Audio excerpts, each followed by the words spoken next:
Hey, what's up, collecting crew, and welcome to Figure Lowdown episode 35. I'm Jay Feezy, and this is the Halloween episode of Figure Lowdown. So appreciate y'all for coming through. Those of you who are tuning in live, those of you catching the replay, first and foremost, thank you. Thank you for all your time. We are in it. This is the last week of October. This is, what are we at? October 27th today, 2025. So yeah, Halloween themed episode. I had to do another one to get it where I can. I did the previous episode of Hot Talk, episode 29, I believe that was. That was another Halloween themed episode. So if you missed that, be sure to go back and check that out if you're interested. But yeah, Figure Lowdown had to do it this one as well. And coincidentally enough, we do have some horror-related Halloween-themed figures to talk about on this episode. Let's see. So, of course, please let me know, as always. I think there were some issues in the last stream I did. So if there's any issues with the audio, please let me know ASAP so I can try to get that. Like if I'm coming in too low, if the music's too loud, I want to make sure you guys can hear me okay. But yeah, just let me know how things are coming in, and I will get that fixed. But as always, links to the figures that we'll be discussing are in the description. Now they should be in there, so if you want to kind of check those out as we're discussing some of these figures, those should be in there for you. I'll have the timestamps in there after the stream, so I'll go back in when I get a chance, usually within a day, so you can kind of go back and reference any particular figure that you want to go back and check out.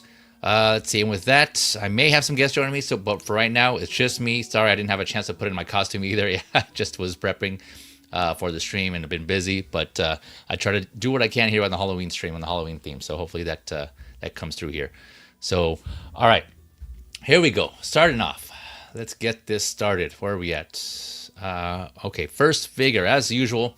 For those of you that aren't familiar, real quick, Figure Lowdown is a stream where I talk about scales of multiple figures, or figures of multiple scales. Gotta flip that. Outside of Hot Toys, outside of Hasbro, so it's either kind of like a little more the not as popular or the lesser known ones. So I'm gonna start off with the larger scale figures and then work my way down. All right, so first up, we have, actually before I get there, let me address the chat. Of course, those of you who are tuning in, I appreciate you already, man. Those of you tuning in, let me address that here real quick. We got Manny Fresh in the house. What is up, Manny Fresh? 369, what's up, Easy? Let's effing go. I don't think I can break the barrier yet. We've got a few minutes still to go. So LFG, basically. What up, Manny? Thank you for coming through, my man. Hopefully you're doing well. We got Jogwan2 in the house, a.k.a. Lane Kramer, my man. Hey, Afiz, hey, Lane. And yeah, good looking out again. Appreciate all that info you've been sending me. So man, appreciate you. Thanks again for that. You didn't have to do that, so it is really appreciated. Lanes or Jogwan 2's all saying you turn totally to the dark side, so that means only in-art figures for you now. At least Hot Toys for Life collectors would call it. Yeah, right. Yeah, the dark side, if you want to call it, for this episode. Yeah, like I said, it's last week of October, so Halloween falls on a Friday this week. So yeah, I won't be doing any more streams for a couple of weeks. So yeah, I figured I wanted to get this in where I can. I don't know if any of you haven't noticed, I even did the, I don't have my logo here. I will here in a second, but I even changed my logo to Halloween themed. I thought that was kind of fun to do. So yeah, I totally embraced the Halloween aspect time of the year here. We got OG fan when Star Wars was just Star Wars in the house. Hello everyone. Hello OG. Thank you for coming through, my man. S Superior Beam, one of the channel moderators. My man, friend of the channel. Hey, Feezy, I'll be there shortly. Yeah, no worries, man. Take your time. Feezy, Beam. Why am I talking myself in third person? Beam is, I'm guessing, in the crew. He had collector's figure today, so if you missed that and you want to catch it on the replay, of course, check out S Beam's channel. He's a friend of the channel, and so I'm sure he's probably occupied with that, and he'll be coming over. Seems like when he gets a chance. So yeah, we may have him. The more the merrier. More the merrier. It's always good to talk figs with fellow collectors, hence you all here in the chat and my panelists here. Let's see here. Let's see. Jogwan saying, are you going to mention the Lord Drakkon version? Yes, I am. That is on the agenda, the docket, the show sheet, the list of figures tonight. Yes, sir. Yeah, I had them in the thumbnail. So, yep. Lord. Actually, I don't even actually know how to pronounce it. Is it Drakkon? I know he's from the comics, but I don't think I've ever heard his name pronounced. So yeah, we got Yomo in the house. Yo, what up, Yomo? Thank you for coming through, my man. Hopefully you're doing well. Let's see here. Jaguar 2 saying, yes, the in-art side is a path that many sculpted hair figures Sculpted hair figure collectors would say is unnatural, being with that rooted hair. Yeah, I don't know. I think some people would say that would be natural, but I don't know. The Hot Toys sculpted aspect of it is they're coming through. They're coming through. All right. All right, here we go. Again, appreciate you all, chat, for tuning in. For those of you that are catching this live, so let's get talking some figures. First up, this one, man. Okay, I don't know how to. I got to be careful with this one. So, like I said, starting off with the 1/6 side of things here. Let me move some things around. So, this is the BigDog Studios. Okay, I got to be careful with my pronunciation. Ghost of, I think it's Kun. No T, just C-U-N. Ghost of Kun here. And this is inspired by, I'm pretty sure, by The Nun. So the Nun character from the Conjuring franchise, and eventually had her own spin-off movies. You know, like The Nun. I think there was two of them, The Nun 1 and 2, yeah. And one of them was a prequel, I believe, or they were both prequels. But yeah, so this seems to be inspired by that. So starting off strong with our horror figures, right? So let's see here.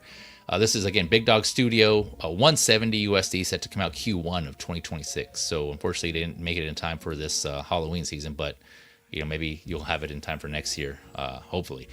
2 head sculpts, 4 hands, a lantern, a candlestick, and the themed dial base. So not much comes with this figure, but I don't think I've seen any other versions of this in 1/6 scale. So if you're wanting the representation of this character to add to your horror shelf, for you horror fans out there, your horror figures, yeah, this looks, I mean, at least decent, right? I mean, the head sculpt obviously does look a little off, from, in my opinion, from what I'm seeing, but I think it does a job, right? Especially if you have it like this with the hood on and the yellow eyes piercing through in the open mouth here that scream.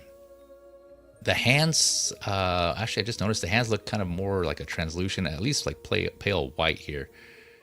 It doesn't look like there's that much paint on them, but now that I think about it, I can't remember how her hands looked in the movie. But yeah, that dial base is pretty cool too. They didn't, let me scroll down actually.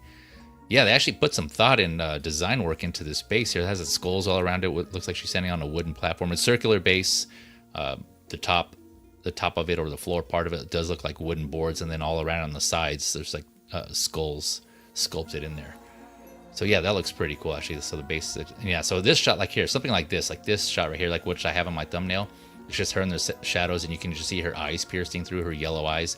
Yeah, this seems like this would be a good addition to the shelf, especially if they're gonna start doing, if this company or whoever starts doing a like a Conjuring line of figures. I know, you know, there's like, what is it, the Thin Man? I think that's the other one, the really tall, like kind of really tall character that had thin appendages and like a hat. That the one that came, for those of you who watched The Conjuring and know that there was like the character that came out of the book, I think, or it was like that. I think that what do they call those? You know, those little mini tops that you spin around that you have a light in the middle, but then the images get projected on the wall. I forget. I don't even know what they're called actually. I don't even think I ever knew. But you guys know what I'm talking about, right? They've seen it in horror movies or certain movies where it's like, it's supposed to be like a kid's toy and it projects images while it spins. Anyways, yeah, so that comes to life, and that character, that man in there, and that ends up being a character. Of course, Annabelle, I'm pretty sure there's Annabelle figures in 1/6 scale, so there's that. So yeah, you can add all this for the Conjuring fans, all that to your shelf there, your display. So yeah, definitely creepy though. I don't know, like this is like, if I can see people potentially, like if their spouses get this who are into horror fans, but for some reason, I don't know, or other the significant other is into horror films, they're probably going to be like, there's no way you're going to keep that in the same room as me. So that goes in the garage or something. Keep it away from me, or out of the house. So I can, yeah, it does have a creepiness factor to it. But again, I think that's kind of the point, right? Because it's based on that character from The Conjuring. I will say though, I don't have any figures from this company, BigDog Studio. I think they're fairly newish, but they've been putting out a lot of at least announcement figures up for pre-order recently, and I covered some of them in a previous figure lowdown. So I'll put that in the a link to those previous shows in the description below after the stream. But I know there was a Donnie Darko that they did, and I believe that's already out. They have like a double pack, or you can get them single too, of Ash Williams from Army of Darkness and Evil Ash from the same movie. You know, when Ash goes up against himself, that's all messed up and has like kind of looks like a zombie type of look. They did those, and then they also did there's a Thriller set, And that I did pre-order because I don't have, well, inspired by Thriller, right? These are not licensed, so unofficial. So, so yeah, they put out a bunch, but the only review I've seen so far is that not in that Donnie Darko, and there are some pros and cons to it, to that figure in particular. So, you know, of course, as always, go out and watch some reviews of of figures from this company in general, and see what you think, and hope maybe that'll give you an idea of how this is going to turn out. But I wouldn't anticipate anything great, just based, like I said, from that one review I've seen of the Donnie Darko figure. But you know, again, it's just something to, if you want the basic, she's just going to be standing there basically, right? That's kind of what I envision most of all, unless some people get creative with this figure and kind of do different different things and mix them with other IPs. But yeah, if you just want the representation, it's just an option there for you.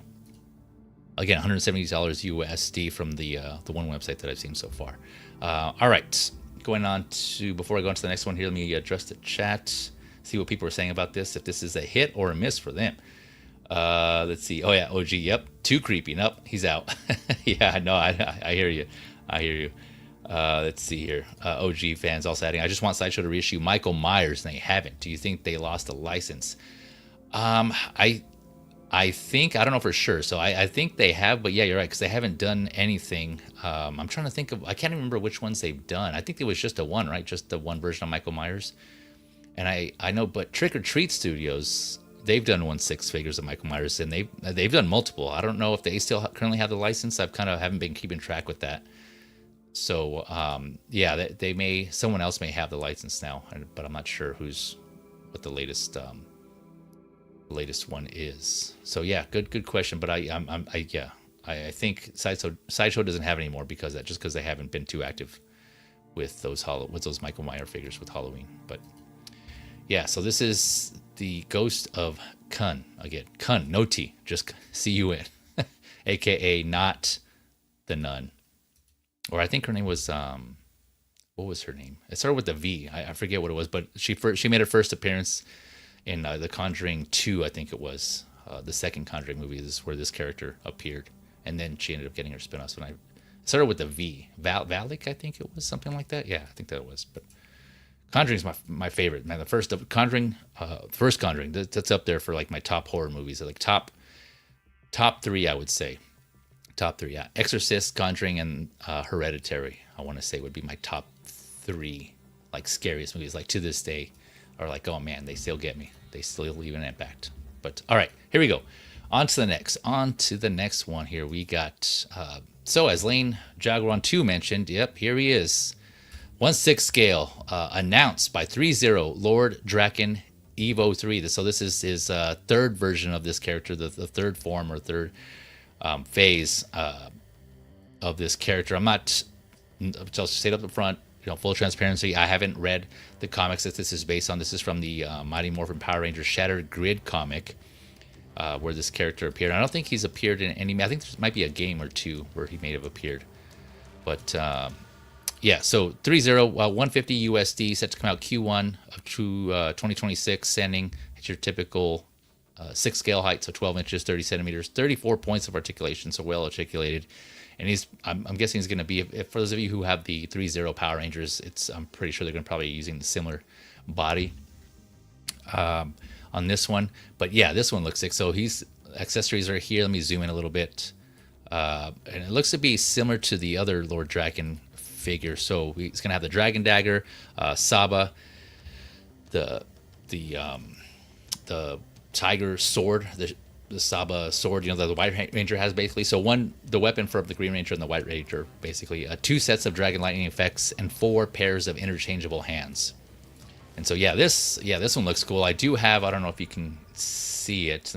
So right here is my ThreeZero Power Ranger shelf, and you can't see them all, but yeah, I got Lord Drakkon here. I got the White Ranger, the Green Rangers, and then I have this other Big Bad Toy Store exclusive. I forgot what it was called, but it was like a version of the Green Ranger that had like the blue lines. It was like some effect. I can't remember. I'm blanking. It just looked too cool, and I had to get it, and I had to add it to my Power Ranger shelf. But yeah, so to definitely getting this one. All that to say, I'm definitely getting this one too, because this also looks sick. I don't think I've seen this before at all, but I mean, not even having read the comic, I just know that it's another version of Tommy, right? Because this is the White Ranger and the Green Ranger combined, from what I understand. And yeah, it is still supposed to be Tommy from the Power Rangers. And I don't think they made Evo 2. I think it was just Evo 1 and 3. But correct me if I'm wrong. Or I mean, ThreeZero. I don't think they've made that figure, because I've been kind of keeping an eye on these, and unless I completely missed it, or unless it was exclusive in another market outside of the U.S., I'm not sure. But yeah, no, look at this cape, the black and gold color scheme, which looks sick. Speaking of, that's similar to the Gold Ranger, right? The Zeo Gold Ranger. I have that one too. I don't think you can see it, but I have that one. Jason from the original Power Rangers, who was the Red Ranger, he became. Yeah, I'm nerding out. Yes, I know. He became the Gold Zeo Ranger, so he has a similar color scheme, black and gold with the shield. Yeah, man. This will look good next to that one, just in general in that collection with the rest of them. But yeah, this looks sick. I had no idea this was a thing. Again, like I said, I haven't read the comic, so I didn't know this character got to this point. But this looks badass, and general release, so it's not exclusive or limited or anything. So there's multiple websites where you can get it. The price that I just mentioned, the $150, that's just on their ThreeZero site. But shop around, of course, as always, and see if you can find a retailer that suits your needs, your preferences. And as always, the links that are in the description, those are just for reference, just kind of giving an idea of some pricing or what the figure is about and what it includes. And as always, unless I say it's exclusive or I mention it's exclusive or anything like that, but of course, shop around for a retailer that works for you guys. So yeah, this one looks cool. So I'm definitely getting this one, adding it to the collection here. Let's see. Yeah, Yomo. Yeah, Yomo confirming Valak was the name of the nun character. Thanks, Yomo. We got Ash Chase in the house. What up, Plastic Crackheads? He says, what up, Ash? Thank you for coming through, my man. Hopefully you're doing well. We're just on Lord Drakkon here. Evo 3. Oh yeah, here he goes right here. Here's a Lord Drakkon, and then Evo 1, and then 3 here. Yeah, so I think this is actually confirming, right, that they don't have Evo 2 yet, which is weird. I'm not sure, or maybe, I don't know if it was like short-lived in the comic, or you guys tell me in the chat or in the comments. I didn't get a chance to read more into the evolution of this and the forms of this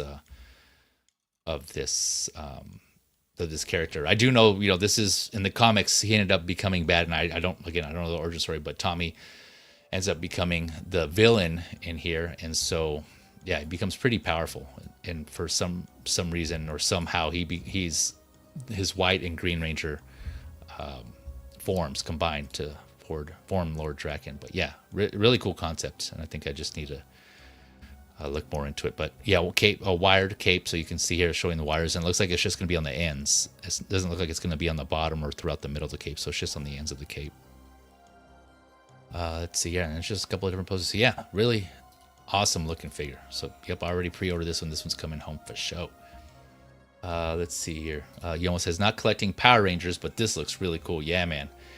I'm all about, I'm sure a lot of you are a big Tommy fan, right? So the only one I don't have yet is when he was one of the Red Rangers, and I forget which one that was. That was like the red, maybe it was Zeo also. I think and when they were the Zeo Rangers, I think Tommy was the leader, right? Correct me if I'm wrong, because I haven't watched that far of it. I stopped before that, but he became the leader of the Rangers, and then that's when Jason came in as like the special 6th Black and Gold Ranger, if I remember correctly. But yeah, you guys let me know. Let's see here. Let's see. We got SG Collectibles in the house. What up, SG? SGC. What's up, collectors? They said thank you for coming through, man. Hopefully you're doing well. Manny Fresh. I'm scoring this Drakkon. Yeah, man. Yeah, same here. This I think just looks really awesome. Like I said, I'm a big fan of Tommy. We got Darth Brophy in the house. What up, Mario? Yo, Feezy in chat. What's up, Mario? Hopefully doing well, my friend. Let's see here. I like these Zeo. Yeah, man, the Zeo ones are pretty cool. Yeah, they did all the Zeos as well. That's right. I grew up more with the Mighty Morphin, so that's the set I got. But I personally passed on the Zeo. But it's cool that they're doing that. ThreeZero is kind of going through that line and doing a lot of them. Yeah, Zeo Red Ranger. Thanks, Manny. Appreciate that. Yeah, so Tommy ended up being the leader of the Rangers.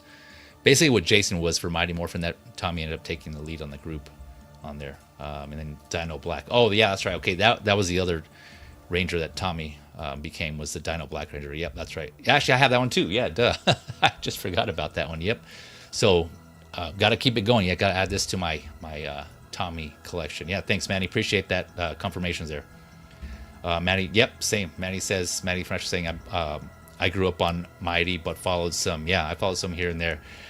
Man, the movie, when that initial movie, the Mighty Morphin Power Rangers movie came out, oh man, when I was I was excited about that. I mean, it wasn't great like the villain, Ivan Ooze. We all remember that, but it was just cool to see that in theaters, and it was just like, man, the fact that they actually made it to have a movie, that was really cool. Really, really cool. All right. Sorry, I'll stop gushing on Lord Drakkon here on the Power Rangers in general. But yeah, as you can tell, I'm a Power Rangers fan, big Power Rangers fan. Okay, going on to the next 1/6 scale figure here, we have the Mondo Storm from X-Men '97. So this is a timed edition, a timed exclusive here. Where are we at? Make sure I got it. So this is $245 USD. This is up for pre-order now on Mondo's site, and the pre-order window is open till November 7th at 11:59 a.m. Central Time. And that's on their website too. So if you forget, you can kind of go check that out. But like I said, links in the description as well. So yeah, $245 USD set to come out August.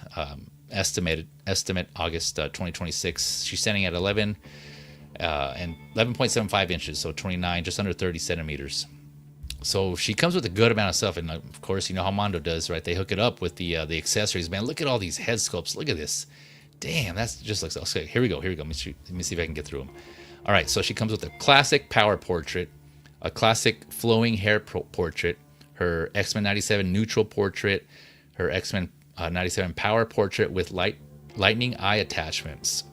So what was that? 5 head sculpts here. Let me see here. 1, 2, 3, 4, 5. No, 6. And there's so there's like all wide eyes here.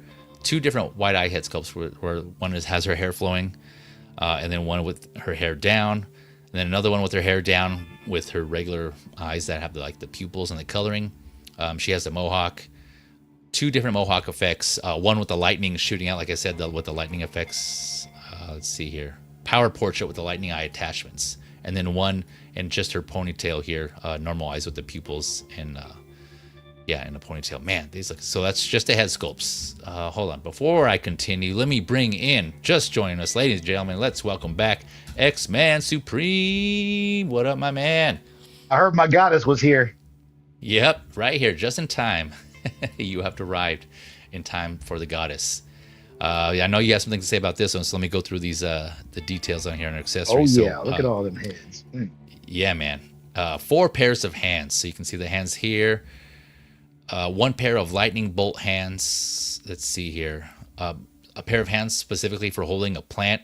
So you can kind of see here already. It looks like they're already attached. You can see the plant here with she's creating this little lightning cloud with water pouring down onto the plant. Because why would it kind of saves her a trip to having to get in the spray bottle, right, or the watering can. She just creates her own water source there.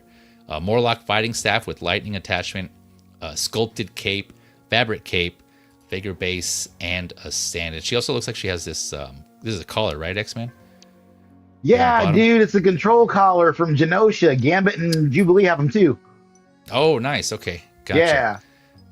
Yeah, and here's the Morlock staff from that episode from the 90s X animated series where she was fighting Callisto, right, yes sir, for control over the Morlocks. She ended up, of course, kicking ass because Storm's a badass, and it has this lightning effect that you can attach to the staff. And we'll look at some photos here where they have that. But yeah, man, I'll pause there and I'll turn over to you, X-Men. Go ahead and I'll let you gush about this figure. Well, it's Storm, man. And they gave her cape options. That's how great is that? Like they gave her soft cape stuff where you can move her arms around and still have her cape attached. That's fantastic. But dang, dude, there's nothing about this Storm figure that leaves me wanting it. This is exactly what I want in a Storm figure from Mondo. The only thing. Oh, go ahead. The only thing is, I do hope that her eyes don't look quite so narrow when she goes to production. Like this here? Yeah, they do look a little, like she's verging on she's getting to the point of cross-eyed almost right there. Yeah. Yeah. From a distance, they don't look too bad, but yeah, like the close up. Oh no, but this is one of the sculpts that I definitely want to use because there's just something about the see you at the monorail storm that you gotta have it on the shelf at some point. And the Mohawk dude, Yeah. come on, man, that's so cool. And like friggin' that one sculpt with the lightning coming out of the eyes, that's probably where I'm gonna live with this figure. Oh, you're just gonna keep it on that one? Yeah, get the lightning coming out the eyes with the Mohawk, and then you get like the hands with the lightning all coming out everywhere, like where she's blasting it, where she's charging up. Right here. This is gonna be a sick figure, dude. This is, so many people have been wanting this, and now we're finally getting her. Yeah, I know you were asking for the Storm figure for a while, man. You kept pushing, asking, like, man, I hope they do Storm. I hope they do Storm. Oh yeah, Storm, and now we know Beast is coming, and we know Gina's in the works. Yep. I mean, we're almost done with the basic team. Yeah. All we need is Morph and Professor X. Whoops. Let me zoom in. Hands Yeah. up. Yeah. Look at that. So it looks like there's going to be like the lightning effects like pegs, and there's going to be holes on the side of her eyes, which I think that's how it's going to work, but which kind of sucks though, right? Because that means you can, if you don't use lightning effects, then she's going to have these holes in her eyes. Well, the thing is that they're permanently attached, I think. Because when you look at the accessory, if you look at the accessory page, you see this head with the lightning, and then you see like another couple of Mohawks that don't have it. So, because it says in the description, it says 97 power portrait with lightning eye attachments. So I don't know if that actually means like they're permanently attached or like you can. I would imagine so. Okay, yeah. But maybe they're not. I don't know. Yeah, I mean, it would make sense for the reason, like, I was just saying, right? Because otherwise, if you detached them, then she would look funny with the holes in her eyes. But so yeah, maybe they're like, okay, well, there's no point in making that optional because if you take them out, she's gonna look funny with the holes on the side of her eyes. So yeah, maybe they are permanent. I don't know, but I mean, if there was a way to take the other, plain eyes out, but that's not a thing that they're gonna do. Yeah, they look like they're painted anyways. Yeah, the eyes. Yeah, but that looks so sick. That looks so badass. Just have her like floating above everybody else on the shelf with the lightning and the hands all charging up, and they even gave her different earrings based on which version of the cartoon it is. Like you got like the one with the three squigs or the two. That's awesome. Mm. Oh, I didn't even notice that. Okay, let's see. So like the three like jagged lines. Let's see here. Yeah. Oh, there's a stand that she's gonna come with, the flight stand with the bendable pole. Let's see here. I see the three there. Let's see here. I think it's like one or two that has just the two. Oh, I see. And that was what she had in X-Men 97? In 97, she had, I don't remember which one was which. But okay. But yeah, dude, it's three. You saw one with two? Yeah, there's one. Oh yeah, here they are. Two. Yeah, there it is. Okay, yeah, looks like this is the X-Men 97 sculpt here. So yeah, maybe it is. Yeah, there you go. Gotcha. Okay, nice. Yeah, man. Yeah, this looks good.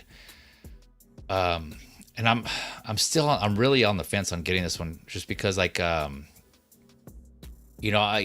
I have some Mondo X-Men figures. I mean, I've mentioned multiple times. I have Sabretooth right here. So I have Sabretooth and I have Omega Red. Both are amazing figures too. Yeah, man. They're really good. I mostly got those because I wanted something to pair with my Hono Wolverine, right? Because I have Hono Wolverine, and Hono's not gonna. Well, Hono hasn't done anything yet with villains, right? So I mean, I at least wanted those, and like those look, that Sabretooth and Omega Red look more true to the cartoon, obviously, because that's what they're based off. So I thought they did a good job on those, and so that's basically the main reason why I got those. And I haven't got any of the X-Men though, aside from that. So I don't think I have. I'm trying to look now. Yeah, I think it's just the villains, just Sabretooth, Omega Red from X-Men. How do those look with the cell shading versus like the fabric clothing and stuff? Like how do those look together? For me, I don't mind it because when I start doing when I eventually start doing photography and I posing them up, I think I want to go more about like the action, like the dynamic, or like whatever like the action of that shot is going. And so I don't mind it, but I know to some people it may bother you just what I think I know of you and how you prefer to have your displays. I don't know if I can do it, but like, yeah. But also, hey, you know you. You know what? The Spider-Verse made that stuff work. You had like real life people with cartoon people, like different, completely wildly different styles of cartoon people in that one movie all together in the same room at the same time. So variants, dude. Yeah, it's all on the table now. We can do it all. Yeah, we can do whatever you want. There's no cops. You can have Lego Spider-Man up there with your Tom Holland, and now it works. Yeah. Yep. This is kind of what I was. Let's see here. What I was touching on is what SG Collectibles here is asking. It's like, do y'all think Hot Toys Hono line will make X-Men?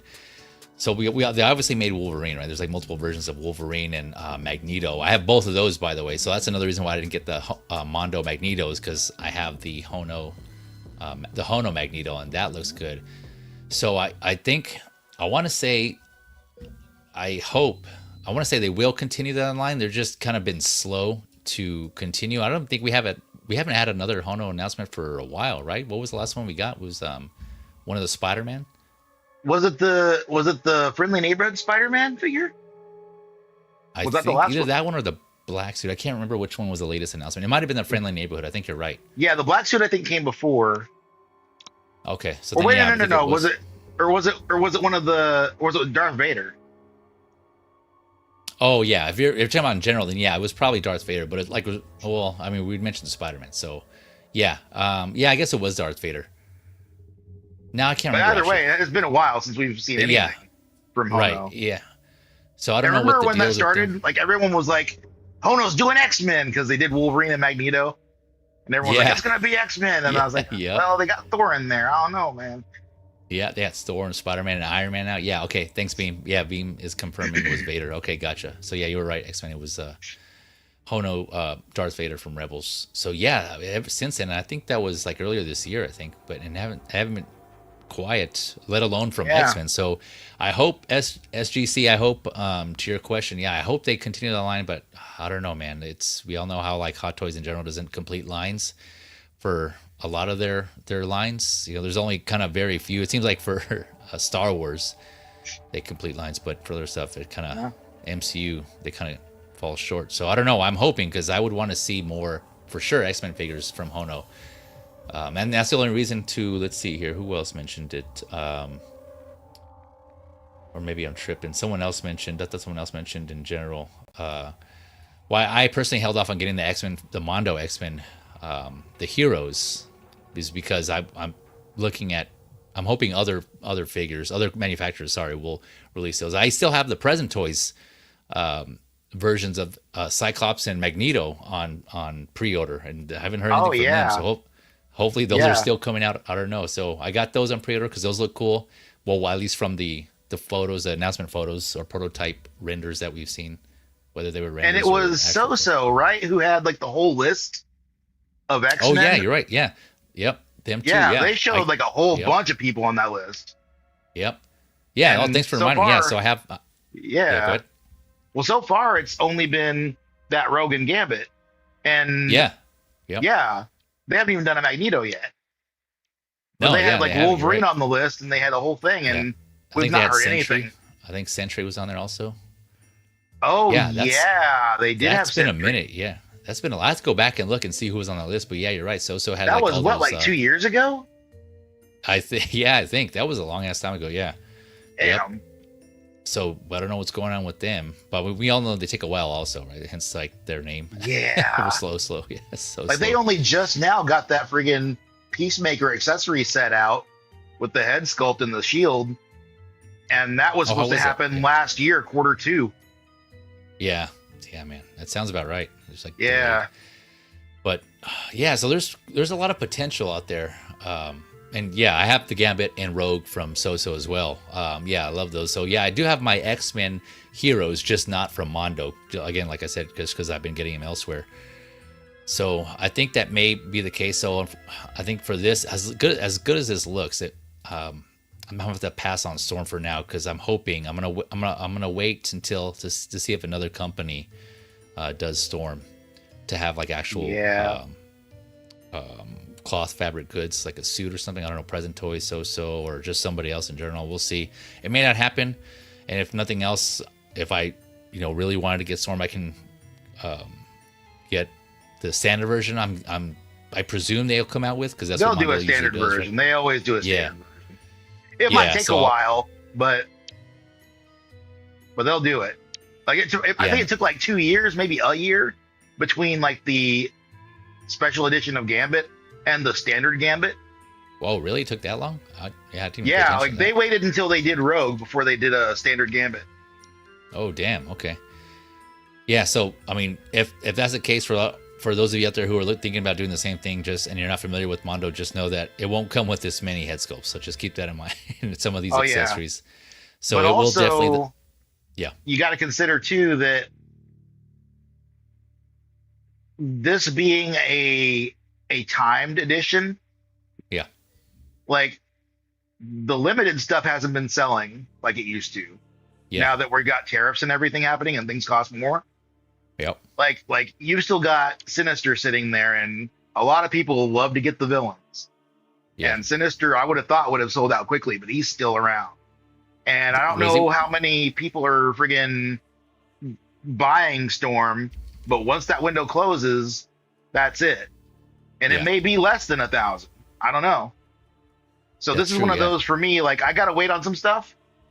This is one of those that I'm like, I'm gonna get her, and if I wait until later on, I don't know that I'm gonna find her, or I'm going to find her at a decent price because of the numbers and how many people actually bought her and all of that. So for this one, I'm definitely picking her up. I'm gonna forsake some other things, in order to get her, because I'm out of my friggin' mind and going, just about all in on the Mondo X-Men.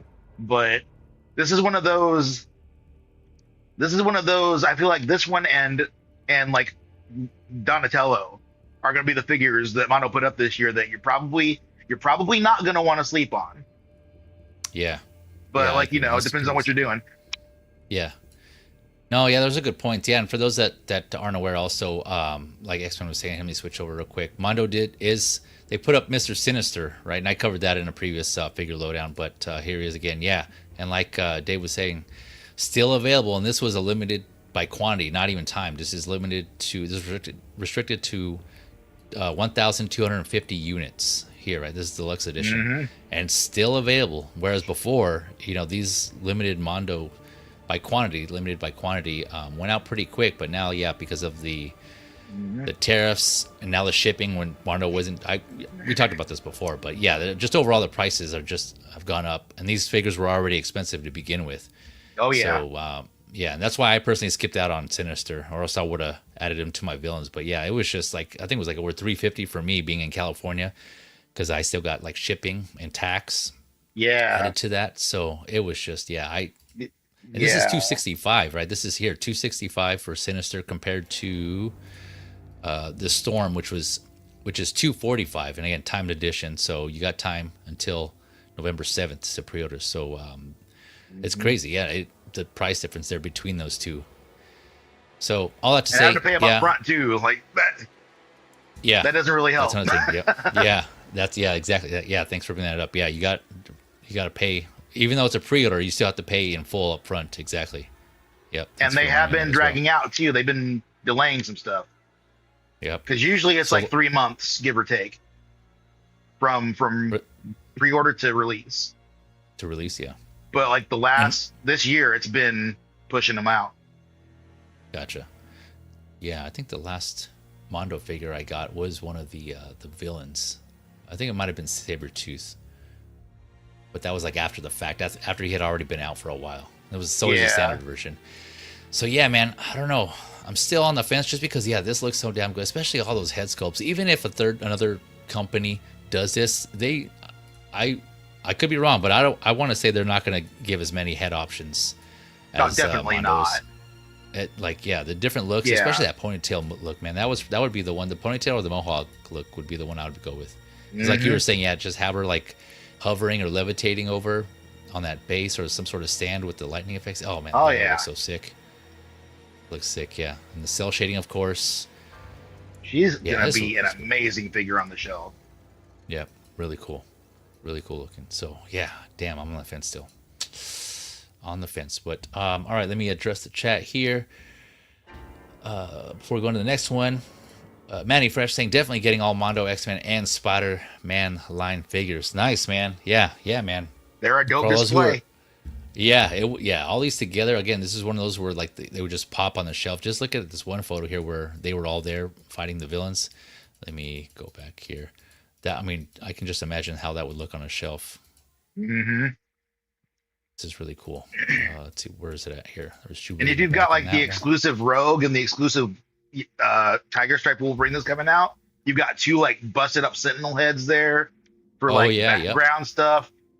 Yep. They're right there. Yeah, there we go. Look at that. Those figures look so friggin' good. Yeah.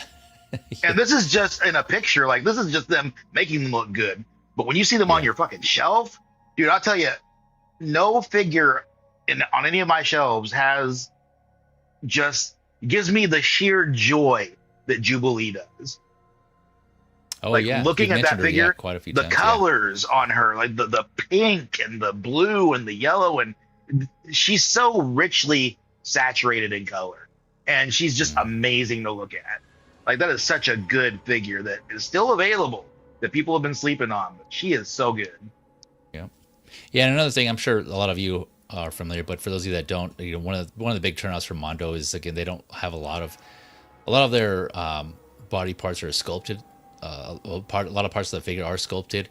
There's like occasions, like exceptions, like Storm here. She has one fabric interchangeable cape, but for the most part, like Magneto's, his cape right here is sculpted, and so that turns a lot of people off. And of course, the joints are not seamless, right? Because they're all plastic, so they're gonna have joints, and even then, like the articulation is, the points of articulation are kind of low, which is still surprising. But yeah, that's kind of a con for me too. But everything else about like the accessories and the way how they're painted and how they look, kind of outweigh like some of the cons. But again, I'm selective too. Like I said, I only have a couple X-Men, and so you have the older figures too, because like the newer stuff, I think it started with Cyclops, where they started giving them double joints in the elbows. Like Cyclops has range. Does he? Oh, okay. The Logan figure, the Logan figure, even though he's not quite as ranged like that, he still has some pretty good posability, like in his legs especially. You can really crouch him down, and they're moving more toward more flexibility with the figures. So I think we're going to be seeing a lot better mobility as far as that goes. So I wouldn't be surprised. Okay. Yeah, Nightcrawler especially is probably going to be one of the more, I would imagine, one of the more posable figures, being that he's basically the Spider-Man of the X-Men. Yeah, so, you would hope, right? Hopefully he is that posable. Yeah, that's another one. But those Wolverines, they got the double joints now. I haven't got them yet. Yeah, that's another one I wonder. The Wolverine? Yeah, they're still not out yet. Like they should have been out by now. But like the Tiger Stripe was pushed back to, I believe, November. And I think the brown suit was pushed back to December. So we should be seeing more. Oh, are you there? Mm-hmm. Can you hear me? Okay, gotcha. Yeah. Right. I thought you had. It sounded like you had cut out that for a second. I thought it was me. Like, oh damn. Sorry, let me get this going here. Whoops, wrong one.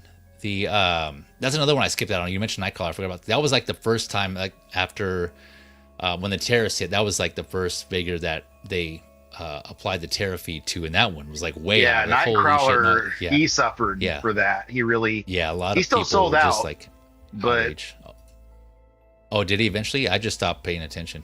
No, he did, and they've got the standard edition out now too. But like I don't remember if he was timed or if he was limited. I think he was limited. I think he was. Yeah, you're right. Yep.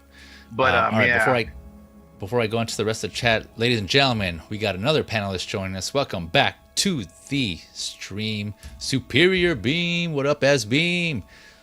What up? How we doing? Oh man, it's been ages. It has been. Yeah, it's been ages. Yeah. I think both X-Men here and, of course, like I mentioned earlier, S-Beam were coming from Collector's Figure, right? Yes, sir. It's been a fly's age. Yeah. Yeah. Let me go through and just the. Thanks for joining us, by the way, Beam. I know you're doing double duty, so appreciate you, man, spending more of your evening here with us. It's all good. No work tomorrow, so I'm good. Yeah, man. No school either. We're off school. Yeah, tomorrow. no school. Oh, for the kids, you mean? Yep. Oh, okay. I thought you were making a joke for yourself. I got no school. Let's see here. Where am I at? Going backtracking here to the Power Ranger talk. I missed this one. You know, saying it would be super cool if we got an Ivan Ooze figure. Yeah, that one would definitely pop on the shelf. We kind of do in that. I know people make a joke of that Apocalypse. Right? Didn't they make an Apocalypse from the X-Men movies? They The did Oscar not. They didn't? Okay, I thought someone did. Oh, yeah, I don't think they did. No, okay. Or maybe just people were just joking about that, right? I thought they did. It was funny though when you saw those initial like shots of him. He had this kind of purple look about him. Yeah, yeah. I don't know if that was what he was supposed to look like, and then they were like, "No, we don't want to look at Ivan Ooze," so they changed it. But people were clowning on him hard. Yeah, they were big time. Well, it didn't do anything for the comic book or even the cartoon. It didn't look anything like Apocalypse.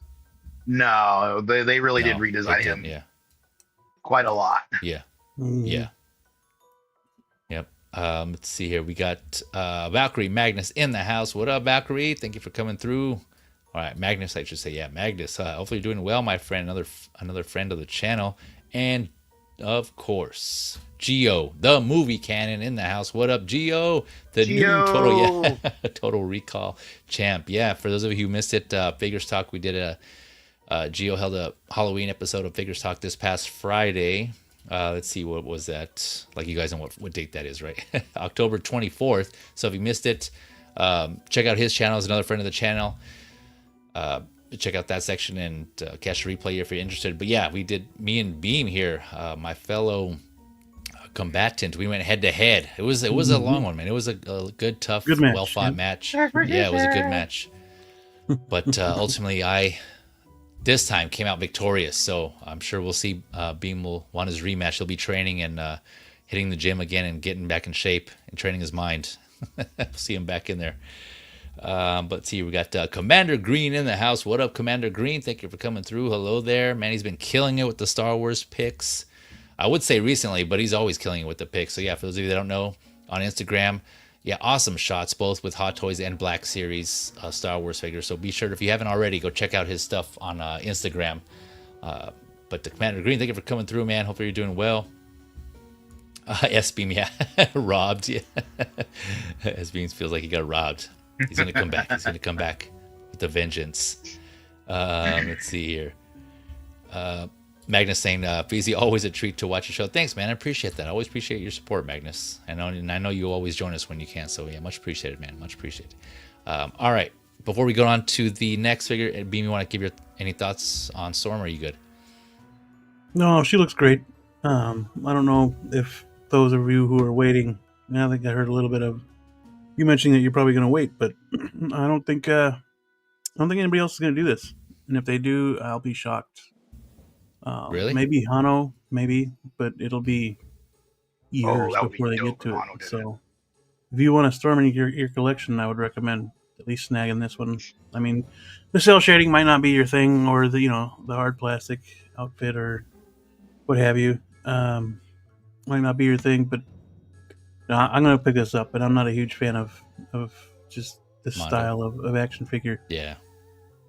But I got to support and got to get a Storm. So. That's the reason why I'm still on fans, for that reason you just pointed out. Like, you're right. I have thought there is a chance that no one else could do this, or it might be a long while. So this could be at least a good placeholder to have at least some sort of a version of Storm in 1/6 scale in my collection. And then if nothing else, like Davis mentioned and multiple times, and we've mentioned before, for the most part, either the limited or the timed edition of Mondo figures, they do hold their value. I know some of you kind of who kind of look at that, but I know we say don't make it about value. But if nothing else, right, if you want to get this and then potentially make some money back, there's a good chance that'll happen. It's not guaranteed. I'm not saying it's going to be guaranteed, but there is a good chance that could happen with this because, yeah, like X-Men was saying, once a particular version of a figure, limited or exclusive, goes out, then that's it. Mondo may do a variation of that figure, but they won't do a reissue or a 2.0 of that same exact figure. Yeah, it's worth considering. Yeah. They'll either like change up some accessories, of course, or do a different like version from a different IP or a different source, but it won't be like an exact reissue. There'll be something different about it, basically. So, yeah, there's definitely something to consider. So I think, that's why I'm still on the fence. So we'll see. I got time to think about it, but I don't want to wait too long. She looks so freaking good. Yeah, yeah. She looks so good.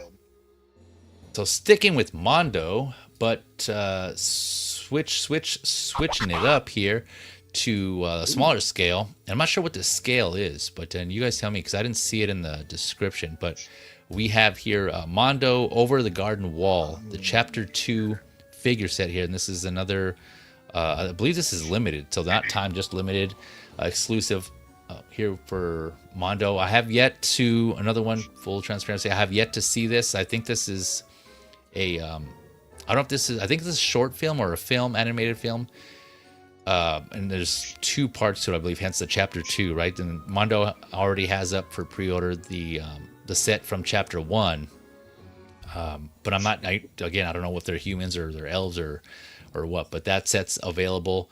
And there was an exclusive, but it's already sold out. So now they're coming out with this. Has yet to go up for pre-order. This goes up for pre-order tomorrow, the 28th. I think it was like 11 a.m. Central, 9 a.m. Pacific.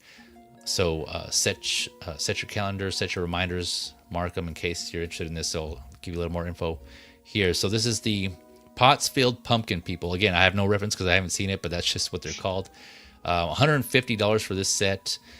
The Enoch figure, which is a big, huge one here in the middle, that is 15 inches, so 38 centimeters. And the rest of the pumpkin people, like the little people there, are 5 inches, so about 12.7 centimeters. So they're saying exclusive version. So I presume there's going to be another standard edition later on, just like they did with the Chapter 1 set. But the what I presume will come with both sets will be a man pumpkin with 2 swappable pumpkin heads, 2 swappable arm sets, a lady pumpkin with swappable arms, a grandpa pumpkin. I think we can kind of tell who's who, and I'll go through some of the photos here with swappable arms. So all the pumpkin people will have swappable arms. Beatrice with ball and chain attachment. So I'm not sure again who Beatrice is, but we'll try to figure it out. So that's the bird. What's probably going to come with. Oh, was it the bird? Yeah, she's got a little ball and chain on her. Oh yeah, she does. Yeah, yeah. So that I presume is going to come with both sets. The exclusive, which is what goes up on sale tomorrow, or PO tomorrow, will have a dancing cat, the dancing skeleton with a swappable pumpkin head, and then Enoch, like I mentioned, this huge 15-inch figure with the swappable frowning mouth. And you can see it. It's also, if you're watching the stream or in the video here, you can see it's highlighted what's exclusive. So these items here. So the skeleton with the swappable head, the cat, and this big ass pumpkin octopus thing. So yeah, this, like I mentioned, here's the box art. I haven't seen this, but even regardless, like despite that, this as a set just looks really cool. This is something I can add to my, I have my Nightmare Before Christmas display that I put out every Halloween. I wasn't able to do it this Halloween just because I didn't have time. It takes time to take them all out of their packages and stuff. But this is something that I can see myself adding to that, just putting them in the background as fillers, and leaving them up during Thanksgiving because a lot of people don't really have Thanksgiving decorations. So this is something I can just leave up in between in the transition to Christmas. These look really cool, man. I like the way I still need to go back and watch the show or this film, but it looks really cool. And here's the figures from the Chapter 1 set I was talking about. These 2 characters here on the left, this taller one with the red hat and the shorter one. So yeah, those are still available. The standard edition anyways are still available at Mondo last I looked. And I think there's a general release as well. But yeah, here's one of the pumpkin people with this ear of corn. Here's I'm guessing the lady pumpkin that they call her. So lady pumpkin, I'm guessing that's grandpa pumpkin with I'm guessing this is like his hearing aid. This is what he uses to hear. Looking rough, grandpa. Yeah, man, he's seen some shit. And then here's the man pumpkin with the knife. He looks like he's peeling an apple. That's a cool accessory. His knife has like an apple peel attached to it. And then here's Enoch again for comparison. You can see the pumpkin people are like 5 inches, and this guy's 15. Oh, and his legs, I don't know if it's all of them, but I read that some of them have like bendable wires in them. So you can kind of pose those around. And then here's the dancing skeleton with the pumpkin head here. And then, yeah, so you can kind of see, it looks like just the outer arms here have bendable wires, but he needs to have, I'm guessing these are fixed in the middle because he has to stand, obviously. Otherwise, he'd probably have trouble standing up. Yeah. Oh, and then this set also comes with some accessories that you can use on the Chapter 1 set. So for those of you who want to get the whole collection, like this pitchfork, and then I think there's another, I went through we have some photos here, the pitchfork. Oh, yeah, and these pumpkins on their feet. You can use those for the Chapter 1 set. But these pumpkins come with this Chapter 2 set. So they kind of gives you an incentive to get both sets here. These ball and chains and this shovel comes with this set as well, this Chapter 2 set. So there's just accessories you can use on the Chapter 1 set. Yeah, and I guess like Dave was saying, I think this is supposed to be Beatrice with the ball and chain. Yeah, this looks like a really cool the film or whatever this is. I want to go check it out. I forget where they had this streaming, but I think it was Netflix, but I could be wrong. You correct me if I'm wrong. But yeah, what are you guys thoughts on this? I'll turn that over to you guys. Have you guys seen this at all? No, haven't seen it at all. But man, it's something. It looks like something I want to watch because it just looks so. The style of art, the colors and everything, it just looks so comfortable, right? It's like it looks kind of soothing. Like I don't want to. I hate saying the word because I hear it all over the place now, and it really just is annoying to hear. But it looks cozy, and I kind of like it. Cozy. Even though I don't want to say it, I gotta throw up in my mouth a little bit there. Like that word is kind of like Uggs, right? Like it was cool. Oh, I see. It was cool for a while, and then y'all ruined it. And now I don't ever want to see or hear it again. The comfortable word.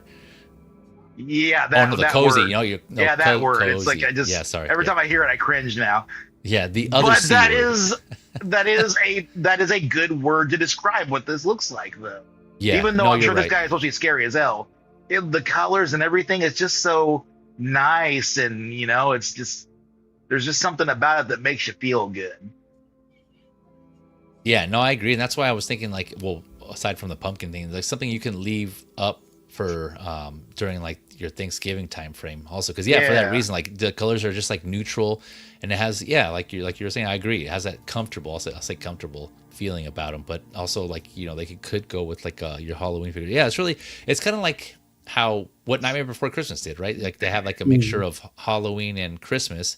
These seem like they're more of like a mixture of Halloween and Thanksgiving. Yeah. What comes to mind? Yeah. So yeah, I just looked it up.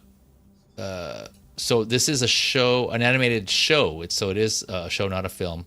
I believe it's on streaming on Hulu.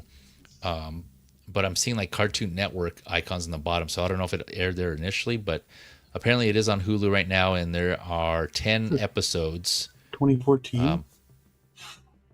Is that what it says? 2014? Oh wow! Oh yeah, you're right. 20 TV series. So yeah, I guess it came out, and this is old, and yeah, I completely missed this. Elijah Wood, Christopher Lloyd. Yeah, Colin Dean. Yeah, Christopher Lloyd. Wow. Yeah, I totally missed this, and the animation on there doesn't look it doesn't look like claymation. It looks more like actually animated, like a cartoon. Yeah. Yeah. But they made these look more like like it was kind of more like like claymation or like stop motion type. Mm-hmm. I mean, it still looks cool. So I do prefer this look though. This looks really cool. Here's another interchangeable heads. So yeah, these figures look really. And again, $150 for the set. And I'm not sure the scale. Again, it doesn't say, but like I said, the pumpkin people are like 5 inches. This Enoch character is like 15 inches. So take that as you will on that. But yeah, really cool. Beam, any thoughts? Yeah, they look interesting. I might have to go back and watch this show. It gives me, looking at the pictures of the animation, it reminds me of oh damn it, I forgot the name of the show. Gravity Falls. That's what it kind of reminds me of. Yeah. I don't think I've seen that one. Gravity Falls is great. If you haven't watched that, go watch that. It's 3 seasons. I can see that. Yeah. Gravity Falls is a great show. So Mondo, you should do some Gravity Falls stuff. There you go. But yeah, it looks pretty cool. I mean, I was also reading about squads, and squads could be either 6 or 12 scale. So I think they mix it in whatever they're doing at the time. Oh, okay. So I don't know, 15 inches tall. I would say that, so I'm probably almost 6 scale. So and I haven't seen the show, so I can't really compare it. But yeah, I was gonna say same. I'm not sure if those other characters are supposed to be human, and if it's actually based on like a human, like using human height for reference. Like these characters here, these two, I'm guessing they're like boys, younger boys. Mm-hmm. But yeah, it's definitely some. The figures look like some claymation stuff going on there. Yeah. The squads look pretty cool.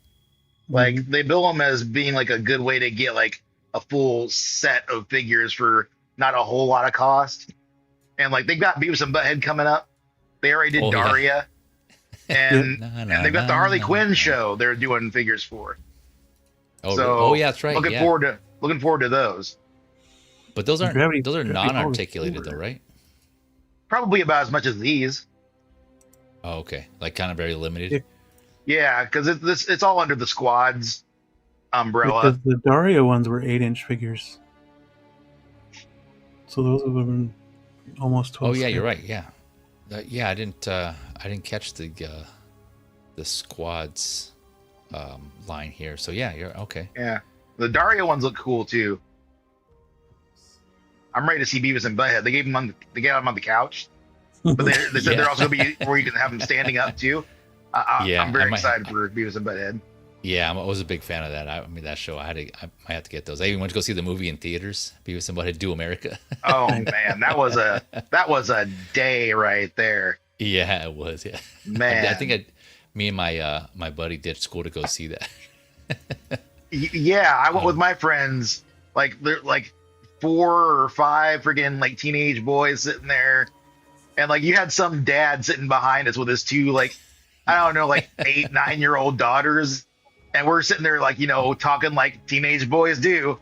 Yeah. And we're covering their ears like, hey, there's little kids back here. I'm like, dude, what the fuck are you here to see? Yeah. What do you think this is? Yeah.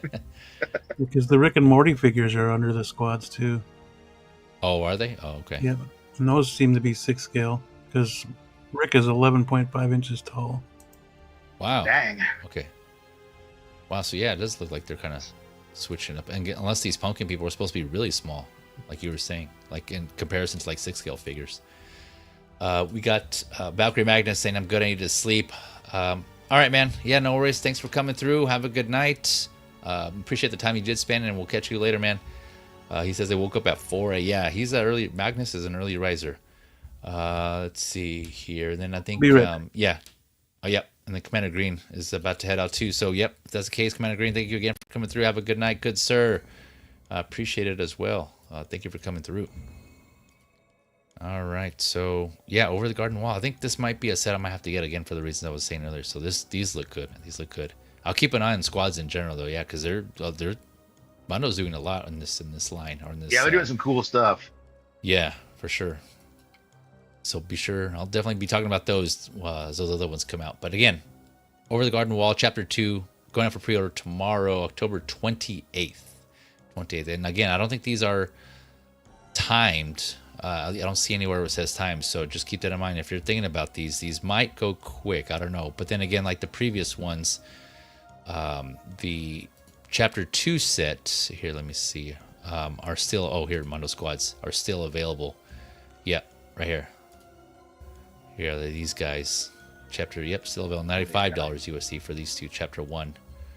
Or sorry, Chapter 1 said. I say Chapter 2 earlier. And this was the exclusive that came with this this wolf creature thing. But this was already, I forgot about that. This is already sold out. But yeah, that was the exclusive for that one. So, they have all real monsters. Oh, they did real monsters? Oh, man. I didn't even know that. There's Rick and Morty. Yeah. Real monsters. Oh, yeah, these are already up for to order. Oh, they're doing Rocco's Modern Life, too. Oh, man. Are they? Yeah, they are. They had them at some, I think it was at SDCC they showed them. Or something like that. But yeah, they have those underway. Oh, man. Dang, yeah, definitely got to keep an eye on these. I don't see Beavis and Butthead yet, so I guess they're not up for pre-order yet. Nah, not yet. I wonder if they're gonna do like Courage the Cowardly Dog. That'd be Damn, cool. look at all these Rick and Morty ones sold out already. Damn, didn't realize that. I didn't even know they did Rick and Morty. I wonder when that was. Yep, then I missed this exclusive Real Monster set here. It looks like they come with additional creatures. Oh, yeah, on different head sculpts. Man, yeah, man, I loved.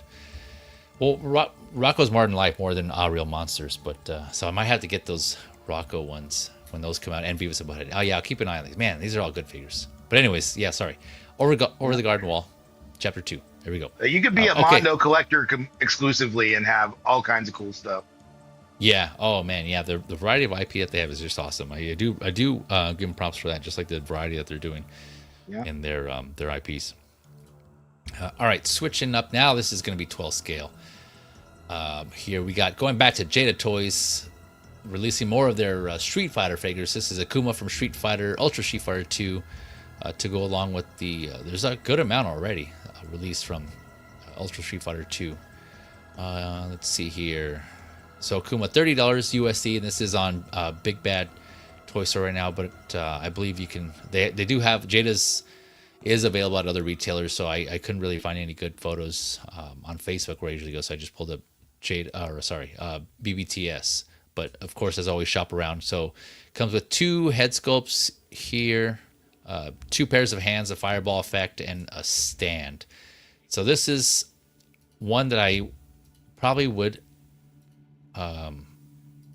No, actually, I think I did get this one. I was gonna say I was probably gonna wait till, because now we have Storm Collectibles, the Arena line, and then we have Jada Toys, and now it's seemingly that they're going head to head because Jada is now doing, or it might be Storm, I forget, but they're both doing the same line. I think it's Alpha 3 or 03, Street Fighter Alpha 3, 03 figures, and so it seems like they're directly competing with each other.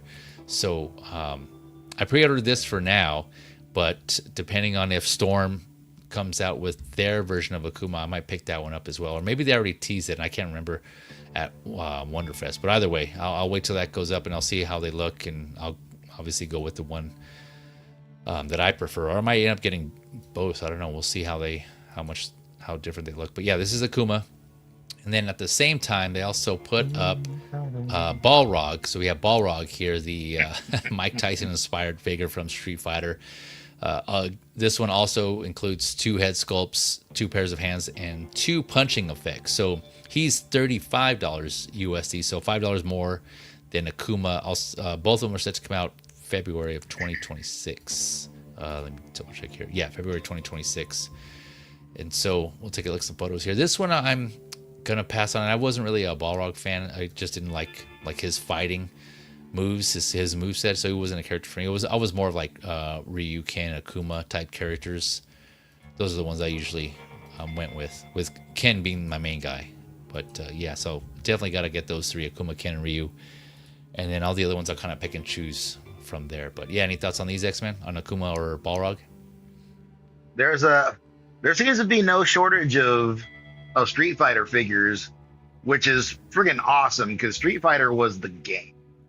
Yeah, man. Like when I was growing up, I was fighting games was where I lived, and Street Fighter was it, dude. Street Fighter, friggin' Virtua Fighter, Tekken, all of that, man. Yep. Yeah. And like, I always thought it was funny how because when I first saw like Balrog, right, I always thought to myself, Balrog, he looks like Mike Tyson. And you got this other guy named M. Bison, who looks like some kind of weird, like Super Hitler. And then I discovered later on that, well, over in Japan, this guy actually is M. Bison because Mike Tyson. And then I want to say the guy that we call M. Bison was Vega, and Vega was Balrog, or some weird switch around like that was happening. Yeah. It was it was switched up in Asia, at least in Japan. Yeah. Yeah. I always thought that was silly as hell. Like how in order to get the licensing or in order to get like cheaper shipping across, the pond for X-Men figures, they had to like say that they weren't like human figures, they were mutants. They're not human. So it cost them less to whatever dumb shit was going on back in the day. Man, the 90s were a dumb time. But like, these are cool. These look really good. These will go really good with all the Gamerverse stuff that's coming out now. Well, at least the stuff that actually looks like, you know, like that Cyclops and Spider-Man that they're putting out. Like, here you go, Marvel versus Capcom right there. Those will look great. Yep. So that's really that's really cool.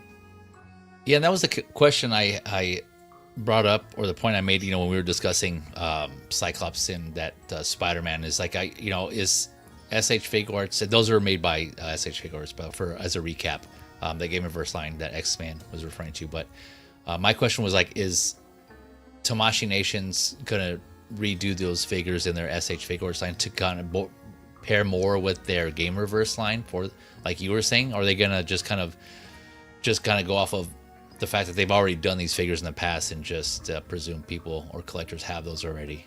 So I don't know. We may get another challenger enter the ring in the Street Fighter figures. You know, I know I know Tamashii Nations has started kind of re-releasing some of their previous Street Fighter figures. I think they did that recently with Ryu and Chun-Li, and I think they stopped there, if I remember correctly, because I got those two. No, I got Ryu from SH Figuarts. I don't know. I think I put them away, but and so I don't know if they're going to continue down that line and do continue to re-release their older figures in anticipation of their Gamerverse line. I don't know. Maybe that was all part of the plan, or maybe they're going to do new ones. We shall see. So I don't know. But for now, I got these because I do like the Jada figures, and I do have some of the new Storm Arena ones. But it's like you said, man. There's no shortage of Street Fighter figures right now. Yeah. Different lines, different looks. Same thing with Turtles, right? And these all scale, right? These all scale together pretty well, don't they? Yeah. I think they do. Yeah. Because you can't go wrong with mixing and matching with these, I don't think. No, I don't think you can either. Yeah, they both. Either way, they still have like that look, that aesthetic of Street Fighter and Marvel versus Capcom. Even that Marvel Legends Juggernaut that just came out, he actually looks really good. Yes. Like, I don't think any of the other stuff that Marvel Legends have put out for their Gamerverse, I don't think any of their stuff looks right. But that Juggernaut, they hit something with that Juggernaut. That looks really good. Yeah. I'm looking for it. I haven't got that one yet because I'm waiting to see. It hasn't sold out anywhere, so I'm kind of playing the waiting game to see if I can get like a deal or some sort of coupon code or something for it, or if it goes on sale. So I'm kind of just holding out. But I want to get that one because I agree, man. That one looks awesome. It looks like he's huge, and I want like a big imposing Juggernaut. I have the previous Juggernaut they did that came with the Colossus. It was like a 2-pack of Marvel Legends. So I have that one where he has like the busted open like helmet. That looks sick. So I have that. I mean, that's my stand-in for now. But now, I want this other Juggernaut. So I'm eagerly awaiting that. But all right, so that was Jada Toys Ultra Street Fighter 2 figures. So like I mentioned, I probably anticipate Storm Arena coming out with versions of these figures. Although they probably already tease them. You guys, I mean, I can't remember off the top of my head because there's just like it's at that point where I'm starting to get them confused now because they're just putting out so many, and some of them are kind of similar. So definitely no shortage of Street Fighter figures out there. They all look pretty good. Scale. Yeah. But with a couple of exceptions. But for the most part, they all look pretty good. Yep. I agree, man. I agree. Definitely another awesome shelf for those of you collecting all these Street Fighter figures. Oh, man. That collection is going to be huge. Huge. All right. And let's see here what we got. All right. Going on to the next set of figures. These are actually a little bigger, so I think I skipped the order here. But either way, still good-looking figures. Next up, we have... let's see here. Where's it? I wanted to play this here. Yeah, that's right. That's a hint there. This is the 4 Horsemen Graveyard Zombies. So we got 2. We got the Worker Zombie and the Punker Zombie here. So we'll kind of scroll through some photos, but $42 each. They are up for pre-order now, and I'm behind on covering these figures. So they've been up for a couple of weeks, but this is like a window. The pre-order for these ends this Halloween, so this Friday, October 31st. And I forget the time, but again, links in the description below if you want to go to the website and check it out on Store Horsemen. But Yeah, so you get two. You get a male and a female. Each one comes with multiple head sculpts, and I go through some of the photos here. But these are 7 inches, so about like 1/10 scale, so a little taller than your 12 scale figures, obviously. Set to come out early 2026 is what they're estimating here. And just like the Mondo figures, when you pre-order this, just something to keep in mind that you will pay up front for these. So the payment will be collected at the time of pre-order, that the pre-order is placed. So just keep that in mind if you're considering getting these. So let's see here. We'll scroll through some of these. So this is, first up, we have the worker zombie here. This is the male one. 3 different head sculpts. You got a soft goods flannel shirt, t-shirt, and pants. Those are all soft goods. Extra pair of hands. 2 sets of feet, both boots and bare feet. You can kind of see there. Waist wraps, bolt cutters, and a circular saw. So that's the worker zombie. Yeah, these head sculpts all look cool. I like the broken jaw one and this open mouth one. That looks cool. And then here we have the punker zombie. The rocker zombie. She has... So they show 2 pairs of... I can pull up the photo. They have 2 pairs of head sculpts here, but they're also throwing in another... I believe it's another hair set where it's like more black and red. Here on the screen, you're seeing like a purple and black. But I'll put up that photo here. But she has 2 pairs of heads.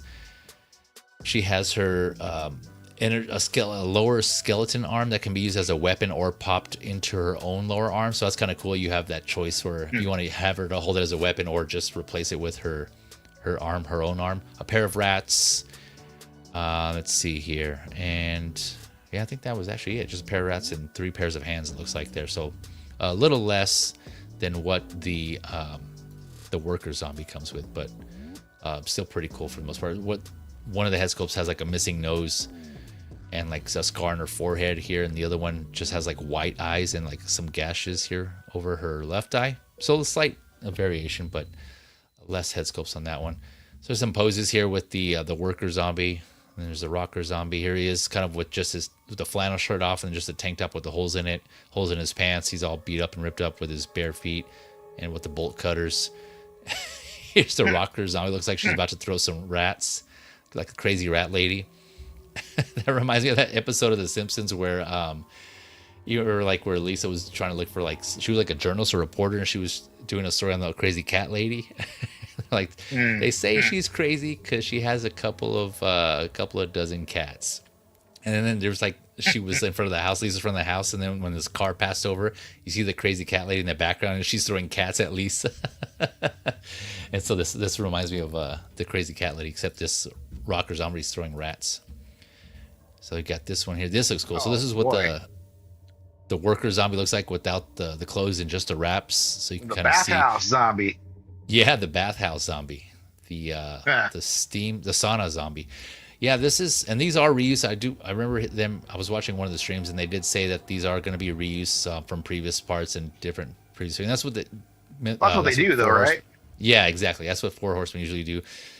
And the reason for that is so that you can interchange these, with other figures. So I presume you're going to be able to do the same thing with these as well if you want to reuse these on some of the other Mythic Legions or 4 Horsemen figures. You can do that.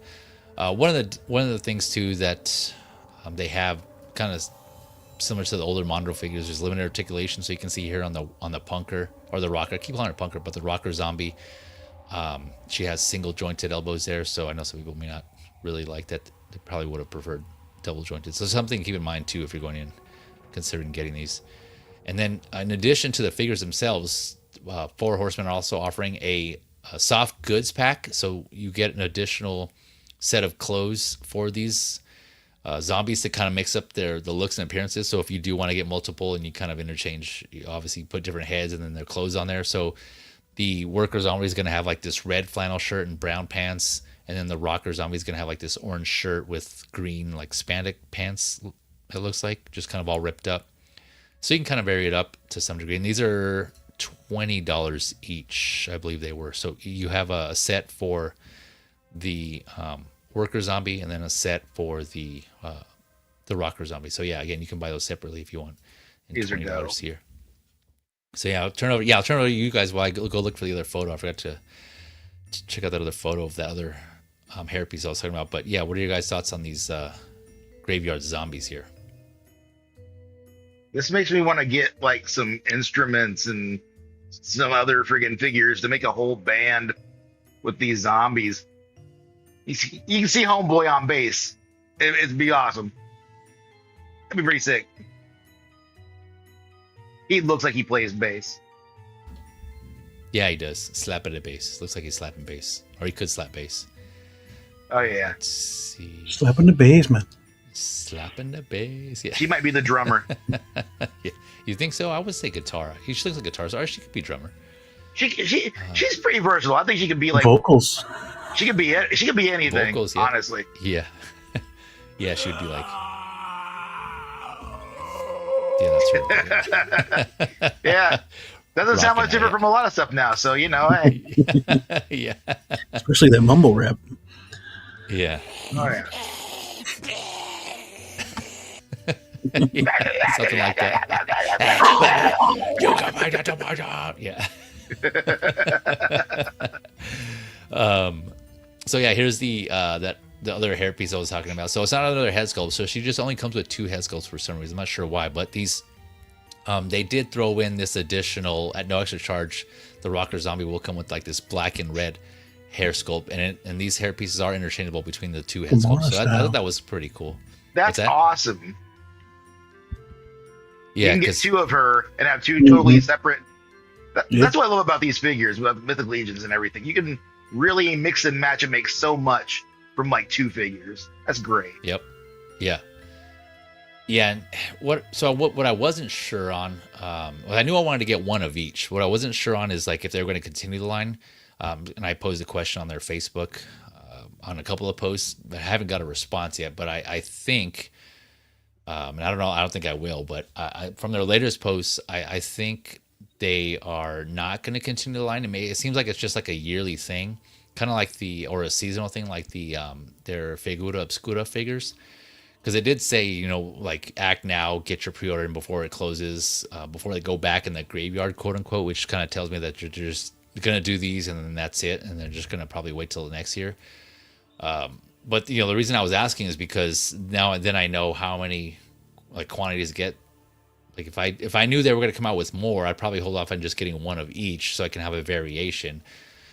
Versus, you know, getting multiples of these. But I think they kind of just answered my question with that with what they were mentioning there in their post. So because I ended up getting 2 of each, and they each come with, like I said, multiple heads, and so there's that. I just didn't want, you know, I kind of wanted to vary it up more. Like, you know, this rocker zombie, for instance, is going to have long hair. I would have liked to have seen one with short hair. Just kind of, you know, switch it up. Right, do variations and different clothes, more so than what they have here, and different like deteriorations or different damage to the body parts, or like open wounds in different parts. You know, just kind of like make it more zombies and different aesthetics. Because, you know, we see in the zombie movies like Return of the Living Dead, Night of the Living Dead, there's no 2 zombies, no 2 or 3 that look the same. There's like a bunch of different variation. They all die different ways, so that'd be cool to kind of have that. But yeah, like I said, needless to say, I ended up getting 2 of each, and I got the soft goods pack, so I can, you know, I definitely want to mix and match and mix it up here and add this to my Halloween shelf, my horror shelf, and my smaller scales. Yeah, but these do look cool. These do look cool. And I do have some other Mythic Legions, so I'll probably do some swap outs for those as well. So yeah, these are awesome. Yeah, any thoughts on these, Beam? No, they look pretty cool. Yeah. Not for me, but they look pretty cool. If I had it, I'd throw up your banner, make it in 6 scale, because well, I mean, actually I take that back, because they do. I know Asmus did these. They have their bit line, right? Right. Yeah. So I take that back then. Yeah, because they do have those. I do need to get some of those. I did get Chloe and Katie, and I'm waiting for those. Because I know those were released, but I haven't got mine yet, so I'm waiting on those. The 2 girls, and I covered them here on Figure Lowdown, but the zombie girls that look heckin' gnarly. Oh man, those look so sick. I'm looking forward to getting those. I don't think I'll get them in time for Halloween though, but yeah, I'm getting those, and then I might get some of the other zombie figures from them as well. Did you get the baseball players? No, I didn't. See, that's the thing. Yeah, I know they have like a baseball player. I think there was like a. There was what was that other one too? It was Rajesh and Ricardo. I think were the baseball players. And then that sounds right. Jackson, like a Jackson or Johnson or something. Jackson and Johnson. Where the bit that was the two names? Yeah. Yeah, and then they had like an inmate, like a prison inmate or something, or somebody who had broke somebody who was in prison. Like an orange jumpsuit, I think it was. I have that page up still, I think. Hang on.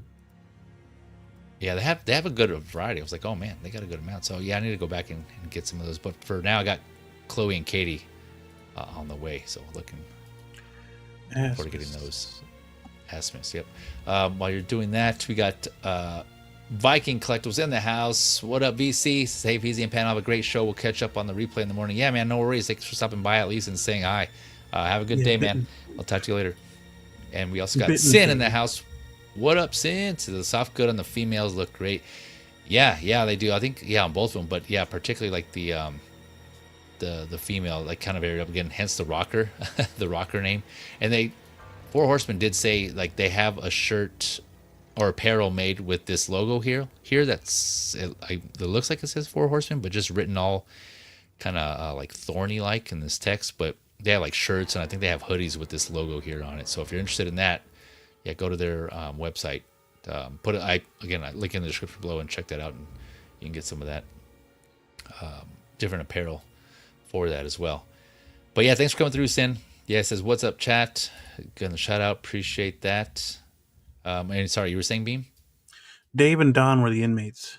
Dave and Don. Okay, gotcha. Yeah. Dave and Don. Dave and Don, Jackson and Johnson. Gotcha. Rajesh and Ricardo. Josh and Ricardo? Cool. And Rajesh and Ricardo. Oh, Rajesh and Ricardo. Okay, gotcha. Yeah, I think I covered those on a previous Figure Lowdown. Yeah, one of them had like the baseball in their head, right? Yeah. Mm-hmm. yeah, those were cool. Yeah, those were cool. Yeah, I might have to backtrack and get some of those. Or maybe probably just get it like on the secondary market or something. Get them like secondhand, which I wouldn't mind. Yeah, they're all sold out on Sideshow. Oh, on Sideshow? Oh, okay, gotcha. Mm-hmm. Oh, man. So hopefully they're not too expensive. But all right. Going on here to the... so switching from horror. I think those were the horror figures... all the horror figures that we had. But yeah, it seemed pretty appropriate. Good timing too. So yeah, switching over. This might be kind of haunting depending on how you look at this. But this is a 12 scale. The Manipple Mr. White. This is inspired by Breaking Bad, aka not Walter White. I am the one who knocks. So this is also up for pre-order. Let's see here where we at. He's got the Harley knees. Yeah, the Harley, exactly. Yeah, I thought that too. So Mr. White, $100 USD, set to come out. Yeah, Manipple. Q1 2026. Let's see, you got 8 hands. Good amount of accessories here. 8 hands. He has his green shirt. You can do him in his green shirt, tidy-whitey display, or his like full suit, beige tan suit here with the yellow shirt, pistol, 3 stacks of cash, 3 bags of quote-unquote blue sky, watch, a bag, and a stand with a crotch grabber. So yeah, good amount of accessories. He has did I say that? Yeah, his watch. Yeah, his watch and his pistol. Yeah, he does, unfortunately here, like Bean was saying, he does have single jointed knees, and you can kind of tell it's like a mean ass line cut on his knees. But I mean, if they're not seamless, I know it's kind of hard to hide, but they try to get it on there. Brown socks. I like those brown socks. It looks like they're staying up here in this photo pretty well. I wonder if those are actually sculpted or not. That's fabric. Let's see, we'll go through some of these photos. So it doesn't look, I mean, the head sculpt doesn't look bad for 12 scale. The hair, I mean, it looks like a plastic toy hair, but the head sculpt doesn't look too bad. Yeah, just those knees, man. Here again, it was his knees. Yeah, those knees look funny, man. Good Lord. Yeah, but again, I mean, I'm sure they did what they could there without going seamless. Yeah, and his socks do look fabric, actually. That's actually kind of interesting here. Yeah, I can't tell if they're fabric or sculpted. Right, because this part right here in the back. One looks fabric, the other one looks sculpted. Yeah, so. Like this one here looks fabric, right? Oh, that is weird. Because it looks like this, there's this threading coming out from the back. Yeah. Yeah. So I wonder how much of a pain it's going to be to remove this shirt here. But yeah, that exclamation point knee. Probably not too bad. It's probably all Velcro in front there. So. Oh, like right here where the stitching is. Mm-hmm. Yeah. Let's see, do I have that? No, I don't think I have that sound bite or that sound effect. That you're goddamn right. Yeah. A great show. I actually, yeah, man, really good. I do have this set, him and Jesse. Was it? I think it was. So Manipple actually makes pretty good stuff. Like for a third party, like they fabric cloth. I think I have at least one, or if not a couple of their figures. And I have the set of him and Jesse in their hazmat suits in 12 scale, and it was pretty loaded, man. It has like a table and like all their accessories for their cooking. Really cool set. Let's see, it's like a miniature version of that Blitzway. I think Blitzway did them in 1/6 scale, right? In the hazmat suits. I think that was Blitzway. Yeah, it might have been ThreeZero, or maybe it was ThreeZero. Yeah, I can't remember who did it, but yeah. So that was Mr. White by Manipple there. Any other thoughts on this guy? Classic poster right here. Poster pose. It's crazy. Yep. Yeah, Sensei, that's a big bag of blue ice. Yeah. Right there, yeah. Look at that. That is kind of huge. I don't think they were that big in the show. Or blue sky. Yeah, that's right. Like a sub sandwich bag. Yeah, it's huge. Yeah, we got Brick Jedi in the house. Thank you for coming through. What's up? Ahoy, ahoy. They say thank you again. Hopefully you're doing well. We're getting through the end here.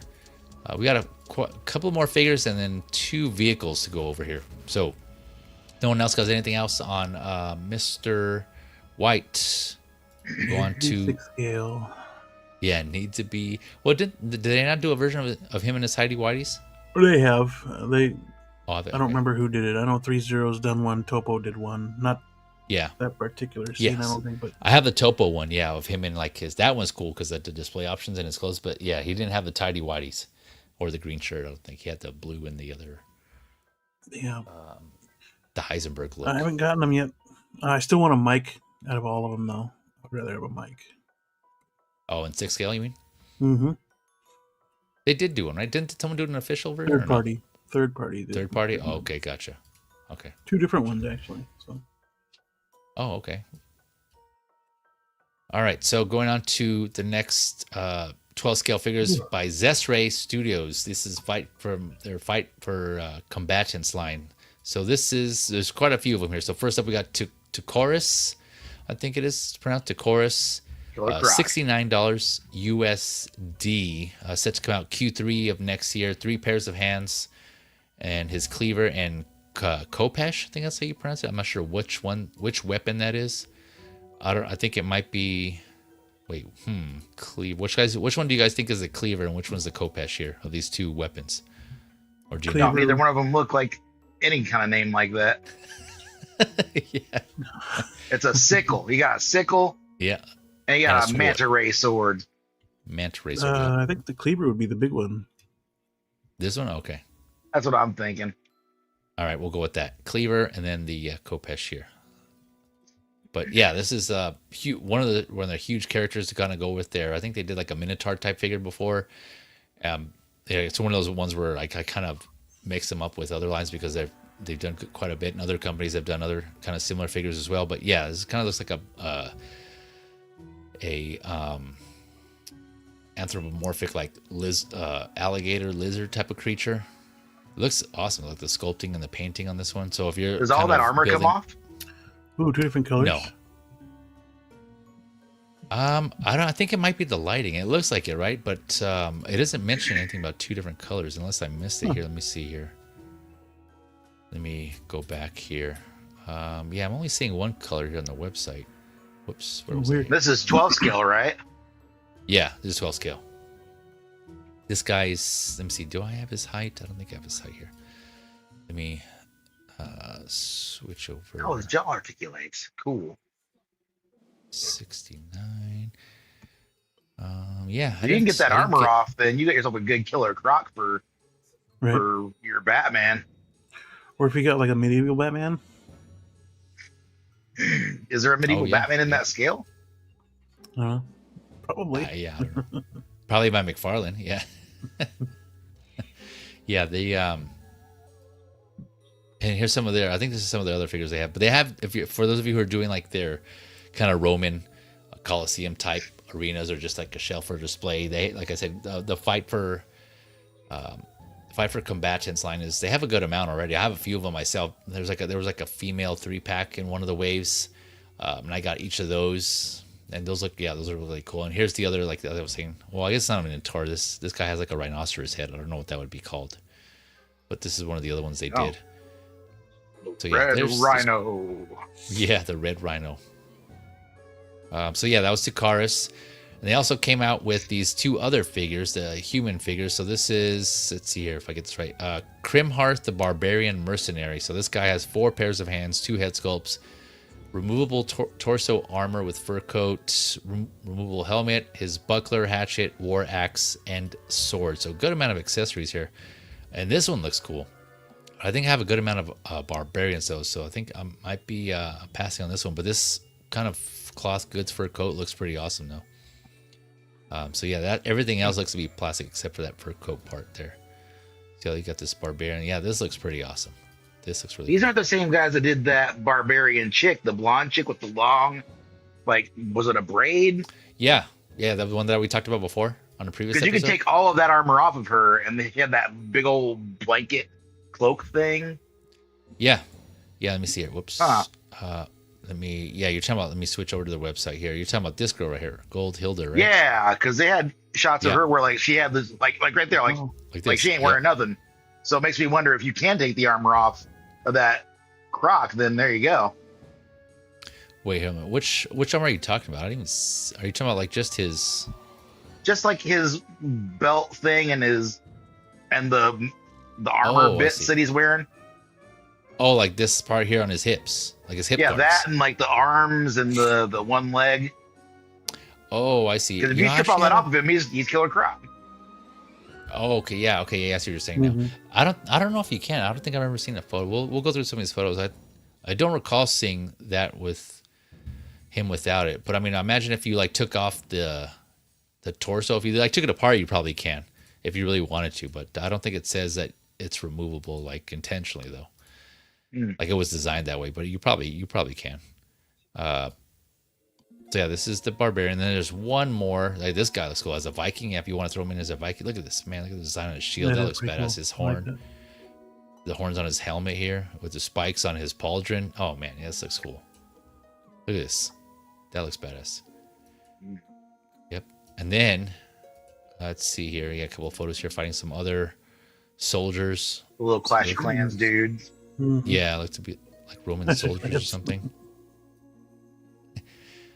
Next up, then the third one from this, we have the aptly named Branthoc the Bearhead.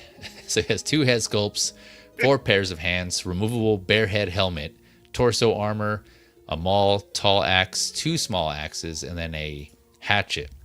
So he has 3 axes total here.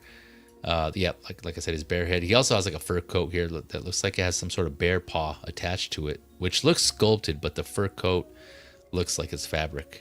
So that's interesting take on there. Maybe it was kind of hard to do in fabric. I don't to attach those claws to the bear paw. So yeah, it kind of hangs over his shoulder here. Yeah, you can kind of see it's sculpted here, but everything else around is fabric. This guy's bald with the beard. Yep, all around. Yeah, that looks cool. Actually, the fabric here all around him. And here he is with his bear head, his bear head helmet. Branthoc, the bear head. Right, the bear arms. Yeah. Yeah. Man. Yeah, where's that at? Makes me want a pastry. Oh, for the bear claw? Yeah. Bear claw. Those are actually pretty good, man. Yeah. Huge. Those are always huge. Let me see here. So, yeah, I think that was all 3 of them. Yeah. Any other thoughts on those 3 here? That's Xesray Studios Combatants Fight for Glory here. But why do they have it? I think maybe I wrote it wrong. Fight for Glory. Or maybe I just skipped out some of the title there. Yeah. But Combatants Fight for Glory line. Which, like I said, there's quite a few of other characters that Xesray has already put out. So if you're interested in those, check those out. And like I said, I covered some of them on the previous figure lowdown. So if you're interested, I'll try to remember to put links in the description for those as well in there. But yeah, that was Tukhoris, Branthoc, and KrimHarth. All right, going on to the next one here. Let's see. No, actually, that was it for figures. So now switching over to vehicles. Here we go. So this one, oh man, this one was not really surprised because we saw this coming, but this is coming from Jazzinc. We have Batman, the Batwing 112 scale. So for those that aren't familiar, Jazzinc started mostly as like a diorama / vehicle company. They did a lot of vehicles. Some of you here on the panel have in 6 scale, which are huge. And so Jazzinc did do a 6 scale Batwing. And yeah, I've seen that. That thing is huge, which is massive. And then they're starting over in 6 scale figures. They did one in the past that was unlicensed, but now they switched over to licensed figures, and they've been working on quite a few of those. The biggest one, I think, the first to be announced and most likely released will be the Catwoman from 1989 Batman, which looks good. Looking forward to seeing how that actually comes out. But now he's entering the 112 scale market. I think this is a first from him. I don't think he's done 12 scale figures before, nor vehicles. You guys correct me if I'm wrong on that. But he did first the up on that, BVS Batmobile. Batmobile, yeah. In 12 scale? Mm-hmm. Okay, nice. Gotcha. Okay. So the 12 scale BVS Batmobile. Yeah, I totally missed that one. I personally wasn't interested in it, so I think that's probably why I personally forgot about it. But yeah, this is the Batwing. This one I am interested in. He even put a poll up to see which one he'd want it, which vehicle he should do in 12 scale, and this ended up winning, right? Is that how it went down? Like he put in, yeah. They're like, you do the Batwing, and so bam, here we go. Okay, here we go. So this one could get a little confusing, so I'll do my best to try to simplify it here. So there's 3 tiers or 3 sets, and this is a crowdfund. Actually, before I get into those 3 sets, so Yost, who's the owner and he runs Jazzinc, what he did is he created his own, rather than going through Kickstarter, he created his own like crowdfund, what he calls back the build campaign.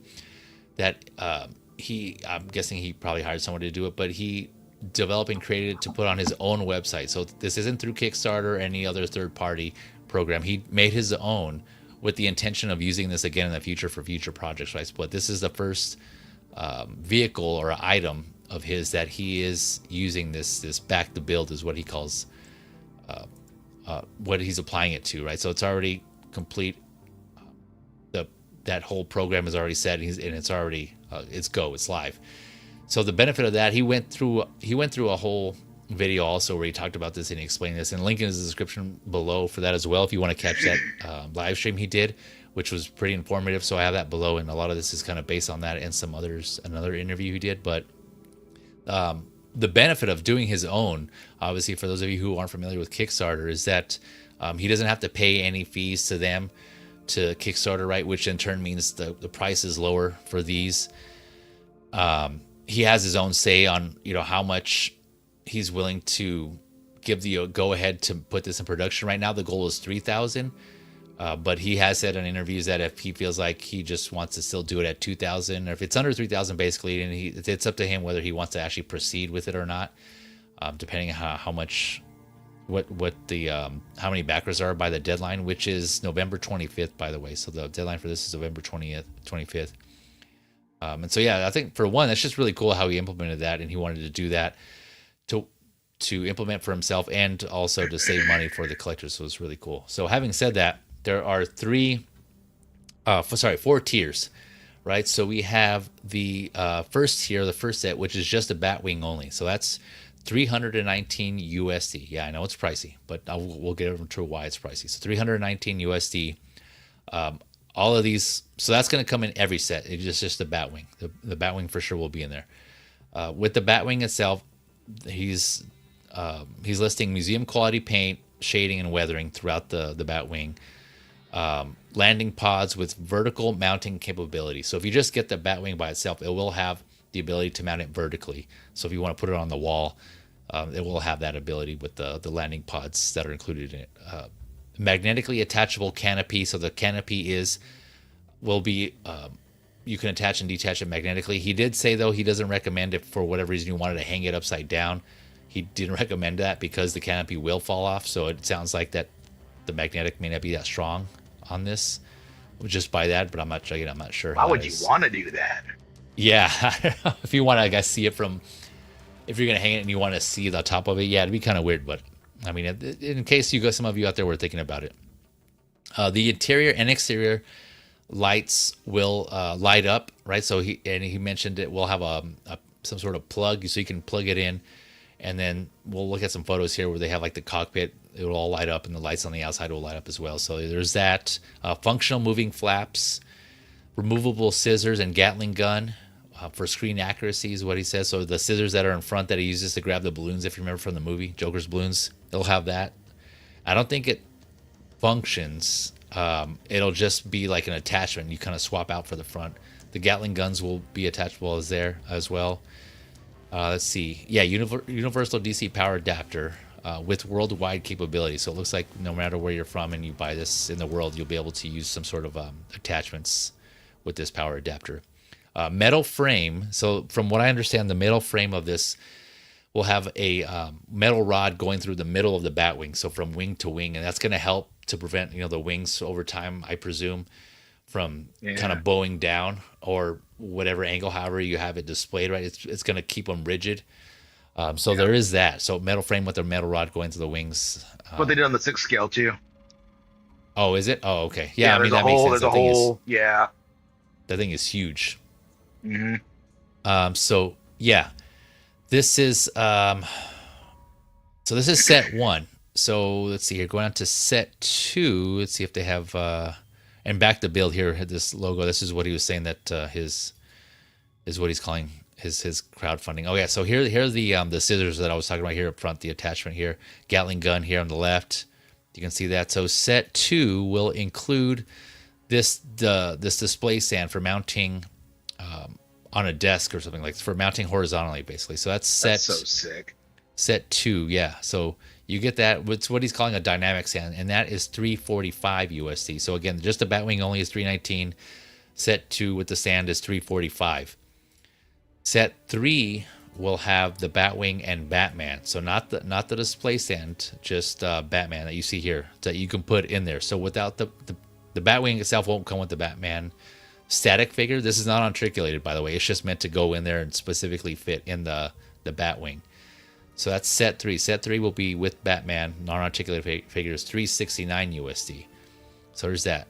And then set 4 is all in. So you get the Batwing, the stand, and Batman. And all of that is all in one set. So that is going to be $395 USD, so just under $400. So you got some options there. Yos or Jazzinc did say that he was thinking about possibly making these different heights, these stands that go in this horizontal stand here for the table mount to kind of have different heights, so you can kind of pose it in different angles and mix it up there. So that is a potential. No promises. He didn't say that was guaranteed, but he was thinking about it. He was also saying that if there was enough backers for this, he was thinking about putting in the moon backdrop. So if you did want to mount it vertically, right, so you can do that scene in the movie where he goes up to the moon, he flies in front of it, so you can recreate that. That would be really cool, actually. But if he's not able to do it, I'm sure someone else, some other, you can kind of get it from some other source. Someone might on Etsy, yeah, or you can just probably print out some big ass moon yourself and do it. It seems doable, right, in 12 scale. So yeah, to recap, set 1 Batwing only, set 2 Batwing and the flight stand, set 3 Batwing and Batman only, and then set 4 is everything all in, so Batwing, stand, and Batman. Set to, let's see here, ship Q3 of next year, 2026. Unfortunately, last I looked, though, which was earlier today before the stream, he's at 794 backers. So again, the goal he listed was 3,000, but as I mentioned, since this is his own thing, he said he was willing to possibly consider going forward with production if he gets less than that. What that is, I don't know. He didn't say. It's kind of seems like it's subjective. It's basically up to him. So I want to say he said like at least 15. 1,500? 1,500, yeah. Okay. Yeah, there you go. He may still go with it, but I don't know. Don't quote me on that. You'd have to go back and watch the stream with him and Mafia. So yeah, definitely check that out too. And I don't know if I think that happened after I might have to. If it's not in the description, I'll go ahead and link that in below, because he did after his own stream that he did where he was answering questions about this and providing information, he also did an interview with Six Scale Mafia. Shout out to Six Scale Mafia. I'll put that in the description below so you can kind of go back and reference that as well and get information on this. So yeah, this is really cool. One thing I want to add again, that one of the benefits that Yoast or Jazzinc has of doing this themselves, this whole back the build, as I mentioned, there's no platform fee, so he doesn't own anything to Kickstarter. But also he implemented a couple of payment plan options, which from what I remember, Kickstarter doesn't do. So he has a pay in full option, or he can do a payment plan. Yeah, I think he mentions that Kickstarter doesn't have. So if you want to do that, you can do. If you choose a payment plan, you can pay just the NRD, right? When the deadline comes, if enough gets funded, you only pay the NRD, and then from then on, you can choose between 3, 6, 9, and 12 months payment plans. But he did say there's no PayPal, unfortunately. So if we're thinking about that, unfortunately, that's something you can't do. But he does have payment plans, which is awesome because I know he's really good about doing payment plans. And just like Kickstarter, you don't pay until this funds, right? So during the deadline, if he has enough backers, then that's when he'll charge you, depending on how you set up your payments. Otherwise, if it's not funded, then yeah, if it doesn't go in production, then you don't get charged. So there you got that kind of to hang on as well. So if you want to go in there and back it now, you don't have to worry about paying until the time comes. And if it's a go, then you'll get charged. So that's something to think about. Let's see, what else am I missing, guys? Was there still an NRD though? Yeah, no, there is. That's what I'm saying. Like the NRD gets charged if it goes into production. Otherwise, you don't get charged NRD. Right. Yeah, that's if you choose a payment plan. Yeah, if you set up for that. So, and then for those of you again that aren't familiar with Jazzinc, because again he mostly focuses in 1/6 scale. He seems, I personally don't have anything from him in yet, but he seems like a collector himself, and he seems really good about holding up quality figures, right? And it seems like if a product or something doesn't come to your liking, or if there's some issues with it, seems like he's willing to work with you and either refund you or get your replacement if he has them available. So this is, again, I have no experience working with him or anything with him, but that's just the feeling I get when I hear him in interviews and how he's talking on his posts and stuff. He seems like he's pretty transparent, but I don't know. You guys want to speak on that at all? No, yeah, definitely. 100% Yeah, absolutely he is. Like I had when I ordered my 22 Batmobile, I got it in and it wouldn't, whatever happened. I think, I don't know, it was because there was a lot of really bad thunderstorms happening in the Midwest when it arrived. And I want to say that's probably what happened to it. But when it got to me, I went to plug it in and it lit up for a second and then it just kind of stopped and I just couldn't get it to work. Yeah. So I got a hold of him and we were trying to figure out, if there was anything we could do with it. And they ended up just sending me a brand new one. And really? And that other one ended up just kind of being marked down as B stock and going to somebody else. But gotcha. And my 66, because I bought the 66 as B stock because I wasn't sure if I was going to get it, and then it was all sold out, like on the wait list. And he sent me an email with like several options for B stocks on the 66, and I ordered one. And when it got to me, it had like a cracked windshield, which wasn't, what was listed on it. And he just sent me a new windshield. It was like days later I got it. So he's been pretty good on that stuff. Like, dude is, because he got into doing this because he wanted things that weren't being made. Yeah. And quality is a big deal for him, just like it is for the rest of us. Like, they go through so much R&D on all this stuff, and they go through, like, if they can't get it through official channels, like with the actually I want to say with the 66, I believe it was, there was a lot of research with people who own models of the 66 Batmobile, with people who know specs on it. Like, there wasn't anything official that they could find, if I recall correctly. So they had to do a lot of like run around to figure out, how certain things were. And they really went above and beyond to make that thing fantastic. and it's a lot of input from the from the community on their Facebook page. There's a lot of back and forth between us and him about how stuff should look and how stuff should be. So he definitely does what he can to take care of like the quality of the items. And this is one of those things that's just so friggin' like that 6th scale Batwing is phenomenal. And if I missed that, I would definitely be going for this. This looks amazing. Yeah. This is officially good. 795 backers on this one. 795 now? Yes. Nice. Okay. Yeah. So like I said, what is that? November 20. Where was that at? November 25th is the deadline. So what is this? 28 days. And it says it here. Let me switch over here to really quick. So this is his website. And there's a timer here. So 28 days, 3 hours left. Yeah, November 25th.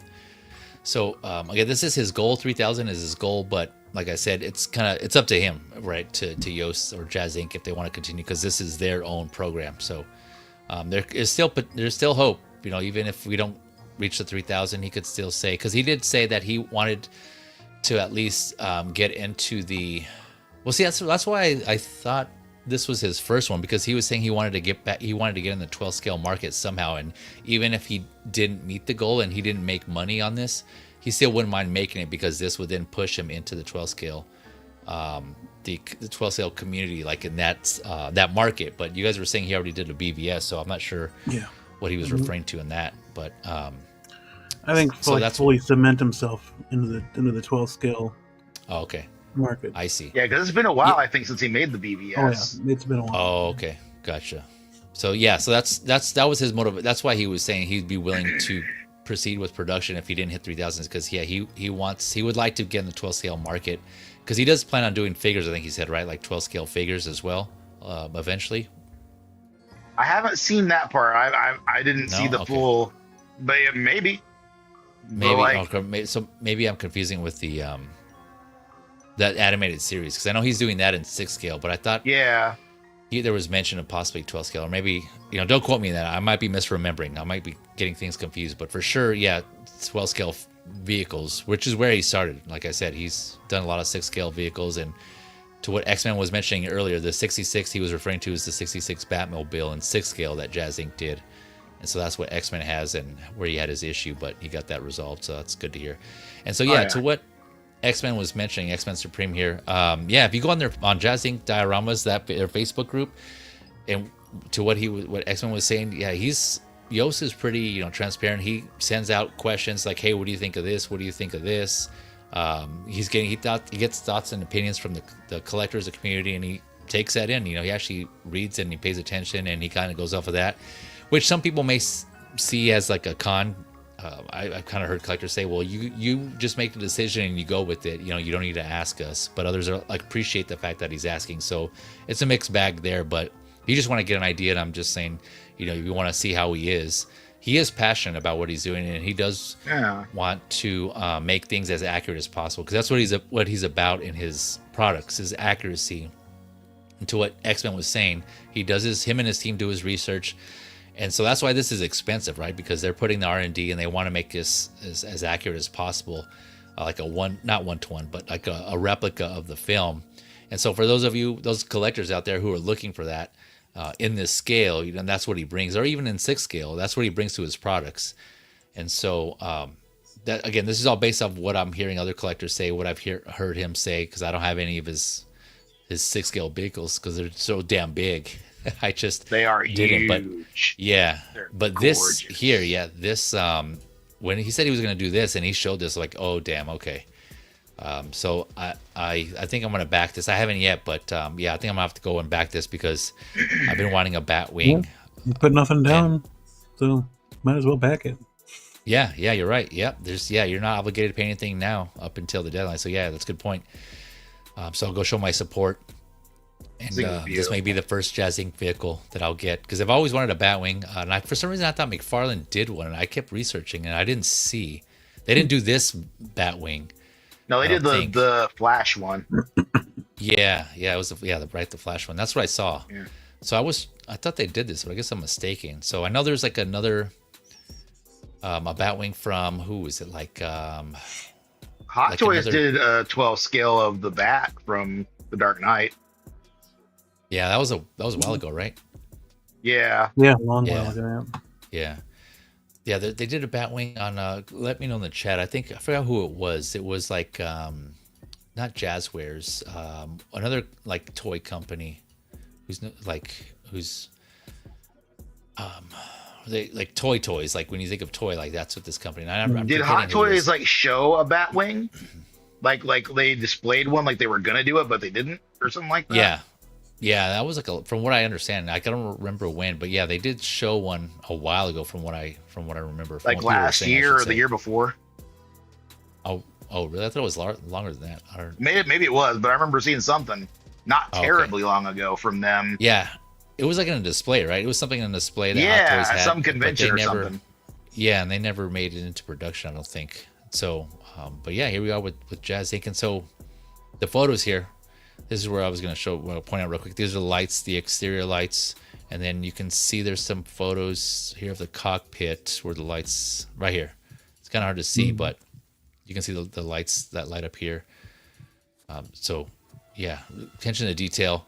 But there are, anyways, what I was trying to get at earlier is like there's a cheaper option for those of you who just want a Batwing and don't need it to be all extravagant, lit up, all the weathering effects, movie accurate. There's a cheaper option out there from that other company I was trying to remember. I think it was like $30 or $20 or something like that. So of course, different audiences, different type of collector. But yeah, this is the first time I think we're getting anything like this in 12 scale in this Batwing. But there's a desk lamp. Is there a desk lamp? There's a desk lamp, yeah. I have not seen that. It's nowhere near, as detailed as this, obviously, but it doesn't look bad for what it is. Oh, okay, gotcha. It was like something. Oh, Spin Master. That's what it was. Spin Master, I think it was, who did that other one I was referring to. I think that's what it was. Let me know in the chat if that's right or not. We got John Twill in the house. My man, John, thank you for coming through, saying if you can get the word out, it's so much smarter to do one on your own. Kickstarter takes a healthy chunk of those dollars. Yeah, that's something I hear about that. Of course, they got to make their money. Kind of similar to eBay, right? Like you're using their platform, so of course they're going to want their cut. But yeah, just Jazzinc doing this on their own. Just you save money on doing it that way. But thanks for coming through, John. Sin saying pretty much the same as the 1.6 version. Yeah, that's what I'm hearing, but I couldn't recall how similar or the same they are on that. That's the one. I remember Kenner did one. Oh, Kenner did? Was that a while ago also? Cheapo toy. Yeah, it's for Batman Forever. It was the last okay, Batman. gotcha. And then we got another one. Who did that one? Kenner also did the 89 from Batman Returns. Oh, did they? Or 91. So yeah, Turbojet. Gotcha. Those are the ones I remember. Turbojet. Yeah, Turbojet Batwing, complete with box and inserts. Vintage Kenner Batman Returns. Yeah. I just dropped the link to the desk lamp in the private chat there. Got it. It's nothing crazy, but it looks cool.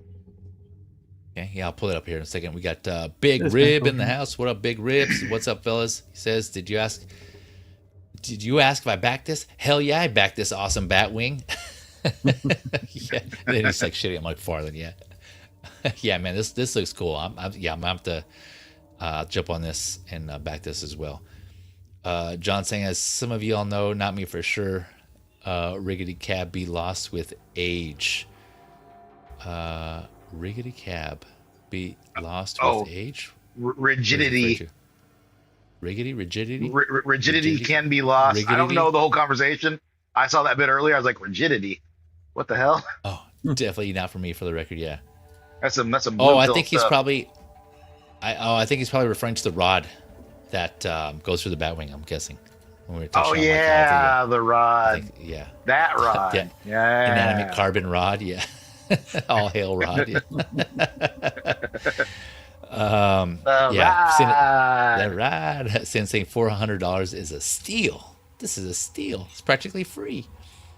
Big Rib saying, yep, I picked 12 months, $28 a month, baby. Yeah, that's not bad, actually. Yeah, thanks for... That's pretty good, honestly. Yeah, letting us know how that works out. Yeah, that's exactly what I did, too. Let's see here. That's one. That's one meal out a month. One meal out. One meal. You go out to a restaurant once a month. Yeah. Oh, Let's see, John here says, I wanted to pick for my kid that was a smile down the road, and he took like 20 minutes to talk to me about the 66 Batman and the car. Cool guy. Are you referring to, who is he referring to? I guess I missed part of the conversation, John. Yeah, sorry about that. We got Tobar66 in the house. What is up, Tobar? Hello, folks. Just dropping by to say hi. We appreciate that. I hope you're having a good night, and you have a good night if you're already going to bed. But yeah, thanks for coming through, Tobar. It's always a pleasure, man. Always a pleasure. Let's see here. McFarlane. Oh, Big was saying McFarlane made the Flash movie. Yeah, Batwing. What Dave was saying. X-Men for $250, and the animated Batwing too. Gotcha. Okay, yeah. So that's interesting. They didn't make the Batwing from this movie, from the '89 Batman. You would think they would, but I could have sworn I saw that as like a backer or a crowdfund as well from McFarlane. I guess I got them confused. Maybe it was the Flash one I was thinking about. Is it weird that $250 for a McFarlane Batwing sounds like a lot to me, but $400 for this one doesn't sound like a lot? I think, yeah, in reference, I was thinking the same thing too. Like in reference, like even just the Batwing itself is $319. Yeah, so the McFarlane one does seem more expensive now. But like if you just go with like Batwing itself for this is $319. 6-scale collecting has rotted my brain. Yeah. Big Riff confirming, Spin Master also made one too. Flash movie Batman. Okay, so they did a couple. It sounds like Spin Master. It's a cool looking Batwing. I'd like to have one. The Spin Master one? Just whoever from the Flash movie. It was a good Batwing. Yep. Okay. Let's see here. All right, here is the desk lamp that X-Men Supreme was mentioning. Yeah. That's cool. $60 in stock. There you go. At BBTS. Let's see. Yeah. That's funny. Nice. Already has a mount. Yeah, already mounted. Yep. And it's adjustable too. Do you have this, Dave? No, I don't have it. I kind of want it though, because it's just fun. That is funny. Yeah. I can imagine having this on my desk. I mean, I don't need a desk lamp, but yeah, this is something. If I needed one, this is something I would definitely get. Yeah. My desk lamps are way better than this, but this is just cool. That is cool. All right, but yeah, you guys got any thoughts on the Jazzinc, or are you back? Are any of you back in this? Yeah, I just backed it a few minutes ago. So. Nice. Oh, that's why you were referring to the 295. Yeah, I'm $7.95. Yeah. Yeah. I already got the big one. I don't need this one, but this one is cool. I would get it if I didn't have the big one. How do you have your 6-scale mounted? Oh, I don't. Oh, okay. That's one of those where like it's one of those things where like you get it and it's just you figure it out later. You know, it's like I couldn't miss it. The Batwing is. I'm not a playing guy, but the '89 Batwing is a big deal for me. So I had to get it. I was waking up, falling asleep, thinking about that thing every day. I had to have it. I'm like, I don't really have a space for it just yet, but I will. Yeah. I will. And I'm already thinking about a good way to do it that might work out. So we'll see, but I will have a space for it, and it will be epic. So if you didn't get that one, would you have gotten this one? Absolutely. Yeah. Okay. 100%. Yeah, it definitely seems more manageable. Like I said, I couldn't get the 6-scale. Yeah, it's just way too big. But man, this will be like a 2-foot wingspan, basically, like a little bit over 2 feet in width. Oh yeah, let me see. Yeah, I think I have those. The other one is a little bit over 4. Yeah, you're right. Okay, yeah. So thanks for reminding me. So the length of this is going to be, under 22.5 inches, so 57 centimeters. The width, from wingtip to wingtip, is 26, just under 26.2 inches, so about 66.5 centimeters. And then the height from the bottom to the top of the fins, I think it was, will be 7.25 inches, so like 18.4 centimeters. So that's the dimensions overall of this. So yeah, like the width, like the X-Men was saying, it's just over 2 feet there for that. So it's still a good size. I mean, it's a pretty big boy for the room. But yeah, man, this movie, like I said, this is my Batman movie. This is my Batman in general. And this. What's that? Oh, why did you say it was? 26.2. Yeah, 26.2 inches. Oh, Let's see, enhanced beam. Joink. About that big. There you go. Okay, it's not bad. Yeah. So yeah. So you gotta count something. You gotta count for. What's that? Yeah. Oh man. Yeah. When you put it closer, actually, look, when he was farther away, it didn't look too bad. But yeah, when you put it closer, damn. Yeah. But yeah, I'm definitely it's still gonna be a big boy, but not near as big as the 6 scale. Yeah. Right. That'll work. I definitely do want to try to do that, recreate that moon scene, because that was just so badass. I just like the fact that, I don't know if it was Burton or whoever else came up with that idea, but that was so iconic. And like the fact that they made the plane look like an actual bat symbol and they pulled that off. It was just really, my mind as a kid, I was just blown. I was like, what? That was so badass. Not yeah, fitting in a detolf, that's for sure. What's that? Not fitting in a detolf, that's for sure. Oh yeah, no, yeah, definitely not. No, definitely this is something. This is something I definitely plan on wall mounting vertically, and that's why I'm personally gonna go with the set one, because I don't have room to display it like this on a horizontal, like a table or anything like this, to display it horizontally. And I don't need the Batman figure just because, I mean, I won't really be able to see it anyway. So, but yeah, definitely gonna put it on the wall. I think I do have a wall space. I can rearrange some posters in here, and if nothing else, I think I would hang it from the ceiling too. That's to I'm gonna make a moon when I get it. I'm gonna make a moon to put in front of. Yeah. Yep. Yeah, that's what I was thinking too. That's what I was thinking earlier. Like even if Yost doesn't include one,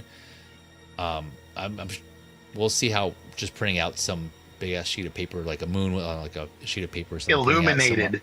Illuminated. Oh yeah. That would be awesome. I don't have the skills to do that, but that would. I'll let you cool. know if I do it. Oh, okay. Yeah, keep me posted. Yeah, so this is the Jazzinc Dioramas 1/12 Batwing. Again, if you want to get this funded, continue spreading the word. Hopefully this gets backed. I know it is pricey, but for those of us out there who are wanting a movie accurate, detailed Batwing, this is an opportunity. I don't know when this is going to come up again, or who else is going to do this. Let's see, Big Rib here. Speaking of saying rumors, McFarlane is or was going to make the 89 Batwing. If he charged $250 for the Flash Batwing, how much will he charge if he does make it? $300? I'll probably be somewhere around there. $250, $300 is my guess, but I'm not sure. That's if he does it. But yeah, that's again, I'm surprised no one else did it in 12 scale. Yeah, this vehicle. I don't know why, but there are other iterations or variations of it, smaller and or bigger, but nothing in 12 scale, which was surprising to me when I actually started looking around. So. Yeah, if McFarlane did it, damn well it's not gonna be near as well made as this is. Like, it's worth it to get this over anything that they might do elsewise. Yeah, no, for sure. And I think Yost touched on possibly doing the 89 Batmobile as well in 12 scale, if I recall. Oh yeah, correctly. he did. He did, yeah. Yeah. That'd be cool. Which kind of sucks for me, because I did get the McFarlane 89 Batmobile, so I have that. Because I wanted that to go with I have my Mezco Batman, my Keaton Batman, so that would be cool to pair up there. So I got that, so I think I'll pass on the Jazzinc one just because I already have my feel on that. But yeah, for sure, I think this is one I'm gonna need it back here.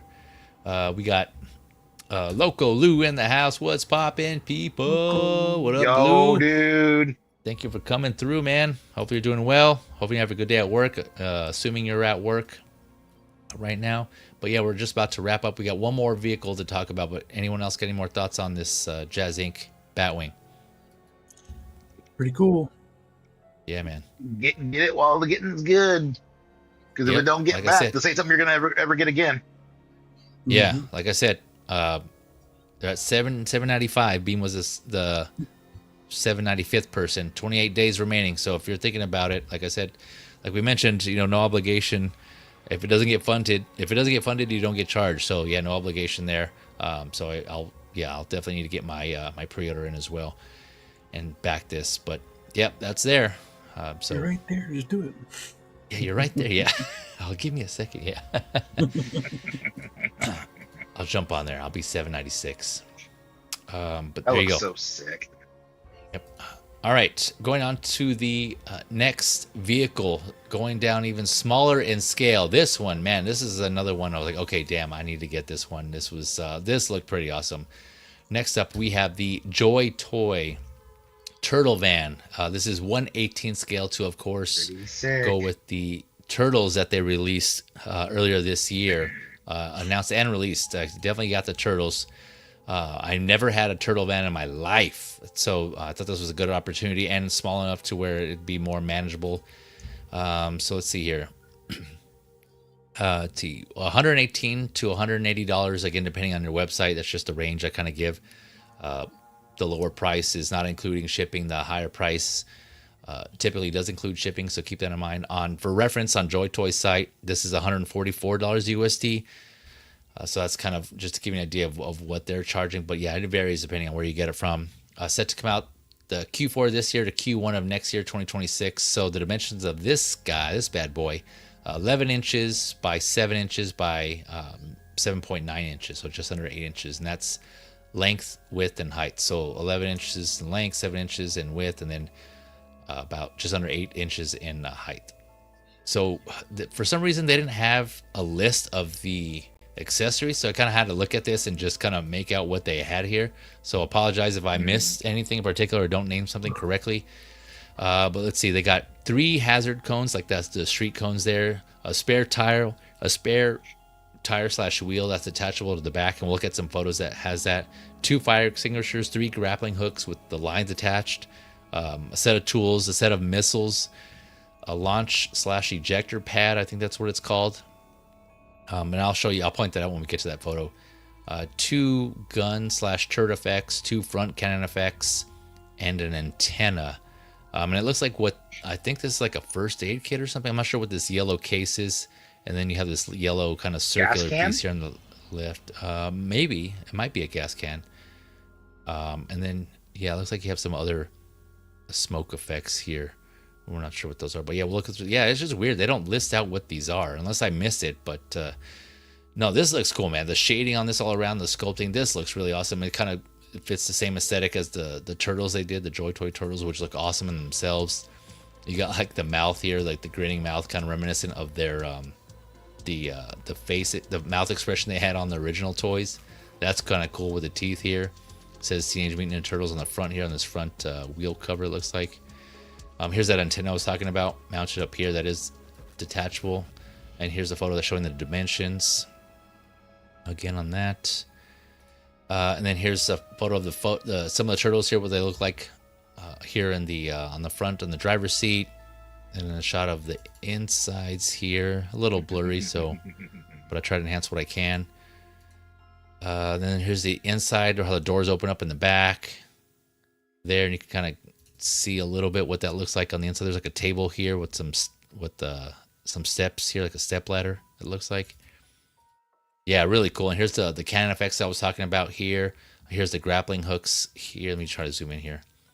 The 3 grappling hooks that shoot out here from this this launcher. I think you can also attach the this is what the missiles attach to also here. And I'll show you that here in a second. But here's the spare tire that gets attached to the back. Let's see here, what else we got? And then I have Raphael here coming out on this chair here with the turret / gun. And here's the effect that I was talking about that gets attached to that. That's really, what'd you call it, me? I just called it a sidecar, but a sidecar, kind of like the Afterlife Echo one. Yeah, exactly. How she popped out in the wagon. Mm-hmm. Yep. And these are cool shots. You have all the turtles here. The side folds down. They have them all posed up here. And then you have Donatello here working on the back. That's cool. Oh, maybe that's what that thing is that I didn't know what it was. That yellow case. I think that's where maybe that the spare tire mounts. I'm not sure. Yeah. But yeah, ladies and gentlemen, one more panelist joining us who knows his fair share, knowledgeful of turtles here. Ladies and gentlemen, welcome Loco Lou. What up, Lou? What's poppin', people? What up, man? I'm catching you guys on my lunch break. So, are you okay? So you are at work? Yeah, man. Thanks for popping in. Spending a few minutes. He sends a disturbance in the turtle force. Yeah, he's all. What's that? Dude, once you turtle sense tingling. I'm like this. Oh, I feel shell shocked. Yeah. Well, I'll go ahead and throw it to you, Lou, since you only have a few minutes here. What are your thoughts on this turtle van? Go ahead. Oh, I pre-ordered the hell out of this shit, man. I sir. knew this was coming down the line because Joy Toy has a history of doing awesome figures in that scale and vehicles. Yep. If you're not aware, they did the Knight for their what was it, 40K Ultimate Marines. So okay. that sucker was like $600, and it is massive. I'm talking about, it's almost the size of a Hulkbuster. What was that called? The what? The Knight. The Knight. Oh, okay. It was like a mech, like a robot. It's a mech. It's a mech, and you have a pilot. And it had its LED features in the head, and it had so many compartments for like missiles and shit. It was dope. It was dope. So it was a no-brainer they were gonna do this, and I like this design. They got a mix of the vintage and like modern look because it's weathered. Like, granted, NECA was going for just the clean look that we saw in the animated series, but Joy Toy is grit. It's gritty. When you look at these turtles, you see grit. When you see the villains, you see grit. Yeah, that's why, I'm loving this. I'm loving this. I like the fact that we got the actual. I want to call it like it's one of those extended arms that's supposed to double as the trampoline, if you will, like in the series where they open the canopy and they spring into action. You see April looking in the rearview mirror. That's what that's supposed to be that Leo's on right now. That's so cool. Right. But it also doubles as a rocket launcher because you take that top piece off and you put the missiles right on top of it. Yeah. And it's dope. I wasn't sure, what this was called. I was calling it like an ejector, like launch pad or something. Like a launch pad. Yeah, the platform, but it's a launch pad essentially. The turtle launcher, the shell shocker. Turtle launcher. Yeah. There's the missile pods right there because they're interchangeable. And they give us a spare tire, which we never get a spare tire for anything, but they give us a spare tire with the toolbox that goes in the back. Toolbox. Okay. Toolbox. That's what that is. Because all those little bits are his tools. Donnie's tools. Yep. That's so dope. Yeah, get a set of tools here. Man, this is so just like we've gotten several party wagons over the last like year or two, but I feel like this is the best one. This is just pure unadulterated fun. Oh, this is easy, bro. You nailed it. You nailed it. The closest thing to this, though, I would say would be Super 7s. And here's why. Super 7 is wacky. It recreates the vintage look, which this has that similar look, but it has so many accessories, just like this. Yep. Mm-hmm. And there's a little more stylized, too, isn't it, in the design? Oh, yeah. Just a little bit. Like, if you look at the spoiler's definitely different. This is so much. This is so much fun. It is, man. Yeah, I this was a dope for me too. Like, oh damn, so awesome. This is really cool. Like I said, it's like smaller scale, so it's manageable. It doesn't take up a huge amount of room. That's why. And I wasn't feeling the aesthetic of the Super 7 one, and I think the price too. But so yeah, I was like, no go on that price. Exactly. But yeah, this was like I said, this ranges from $110 to $180. So yeah, very doable and like a smaller scale. And it just looks cool. It's like you guys were saying, this, I love the way this looks overall. Like just how it's sitting low too, like it's lowered, and like the rims. Oh man, this looks clean. This looks awesome. Yeah, this looks nice. Awesome. They're riding in style. Dude, and it comes with effects. And I'm sorry, effects works for this. So you get the little blasters for the sidecar, the little side cannon, and then the dual cannons. Oh man. Yep. Awesome. The smoke coming out the fucking pipes. That's so cool. Yeah, that's so friggin' cool. Where's that at? Oh yeah, right here. Here it is. Joy Toy is in the name. Joy Toy. This brings me back to the joy I was as a child when I had my G.I. Joes. You know, you had your G.I. Joes and your vehicles, and this brings me back to that. Yeah, man. I agree. So fun. Yeah, like I said, I've always wanted one, especially when I was younger, but to have a turtle van, and I never had one. So yeah, like this came along, I was like, oh man, this is my opportunity to get, a great looking turtle van, a party wagon. Yep. So cool to go with great looking turtles too, man. This is awesome. Yeah. It's the ridiculousness of all of this is just so great. It's so great. Look at the bumper. Yeah, man. Yeah, the paint and the weathering on it, like all around that. That looks awesome, man. Like they took a Volkswagen and made it into a sports car.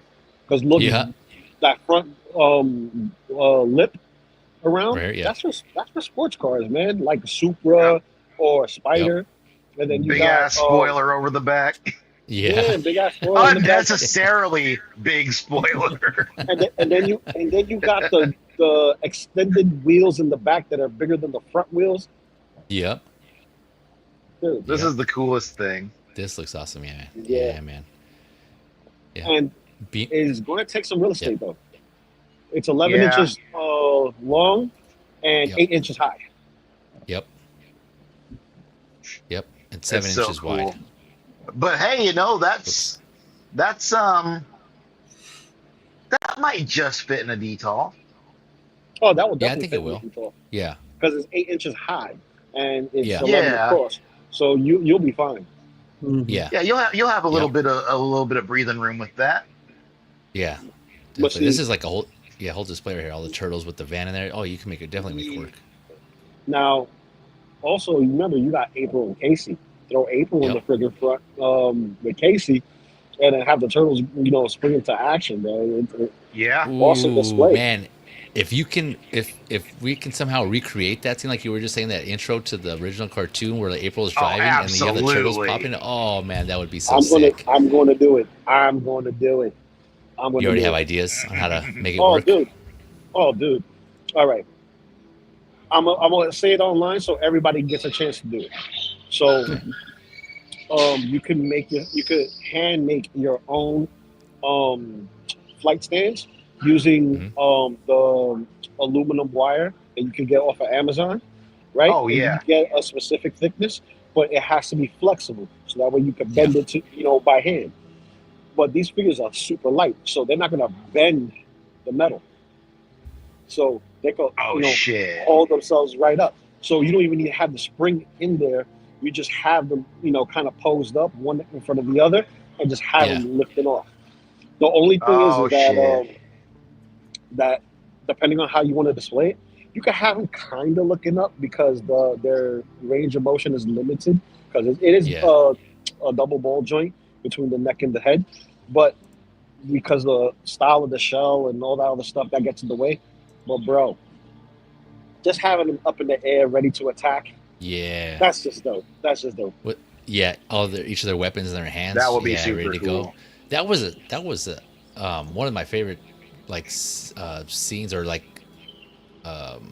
sequences in that intro when they were just like flying up and the way they looked and they were just flying out. Yeah, that was awesome. So to be able to do that would be sick, man.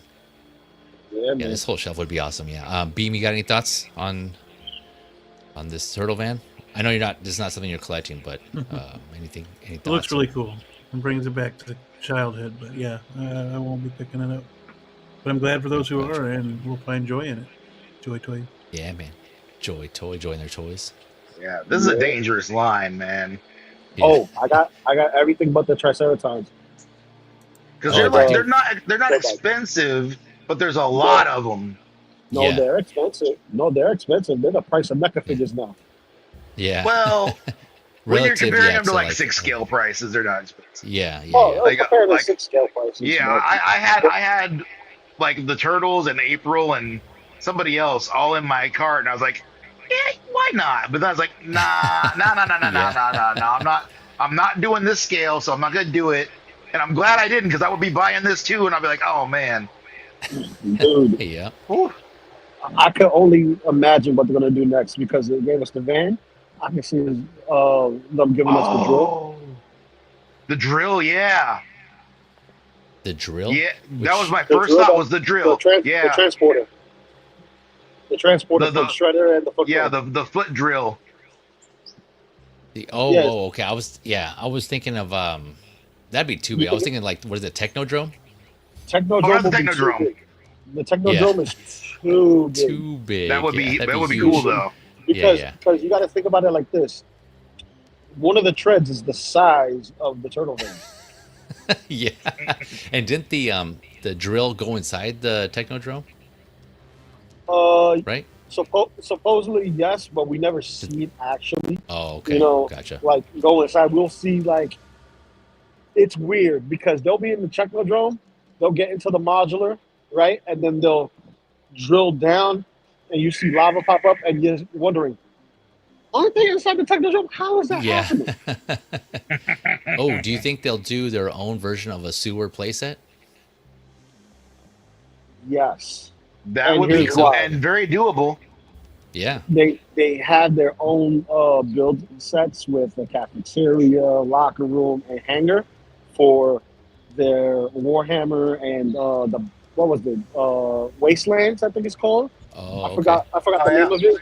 Where they have those guys, you know, like they make vehicles like motorcycles and jeeps and stuff like that for these other characters, not just the 40K stuff. But dude, I can see them doing it, and they can flat pack it. Yep. Yeah. Yep. Yeah. Now, go ahead. They got another thing coming. They need to give us a pack of Mausers. Granted, we got 2 with April. We need more Mausers. And they just also with this release they put out the Roadkill Rodneys. Yeah. Let me bring those up real quick. Yeah, I forgot to bring those. But yeah, you're right. There's like that's a set of 4, right? Oh yeah. In one pack. Yeah. Yeah, man. When these first came out, we didn't know. For one, I was just like surprised. It looked awesome, how awesome they looked. But I didn't know at the time like how deep they were going to go. But now, you know, fast forward to now, they're gotten pretty deep. The turtle van up. I mean, that's an indication they're willing. They're all in. It seems like they're going to do more. Which I hope they do. I hope they don't stop because yeah, man, they are killing it. Here, let me switch over to this. If I'd known they were going to do this, I probably would have gone ahead and gotten the turtles. Dude, the turtles were the cheapest thing there next to the Foot Clan. The Foot Clan was like $30, if I remember correctly. So you got the 4 turtles, Shredder, Foot Clan A and B. You got Casey, April, Master Splinter, Slash, Toka, Razar, Groundchuck, Dirtbag, the 3 Triceratons. You got Krang that comes with the Bubble Walker and his android bodies. Bebop and Rocksteady, of course. Yeah. And now this. So that's such a deep line. Yeah, dude, man. All I'm waiting for is Usagi. Once they make a new Usagi, shit. Everybody's gonna be like, "Oh, this is gonna be the next thing. This is the next thing." So, and they got to make the frogs too. Yep, punk frogs. And Mondo Gecko and oh shit, dude. Oh shit. If it was in the cartoon comics, comics, it's gonna be there. Ace Duck. It's gonna be there. Mm-hmm. And I'll tell you this right now. They don't shy away from diecast because there's diecast parts on what is it, the Android body, and on Razar. Oh shit, like, Metalhead. And they have a Metalhead. Yeah, Metalhead, yeah. And Metalhead and what's his name, Leatherhead. Yeah, Metalhead those were the newest ones. Yeah, those were the newest ones. I got those locked into. Yep.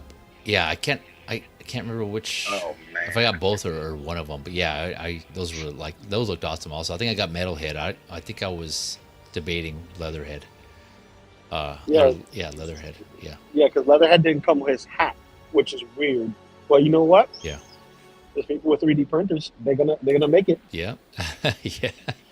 So for those of you that are interested, this Roadkill Rodney set. So this is let's see, $60 on 1/6 kit. I didn't get a chance to shop around.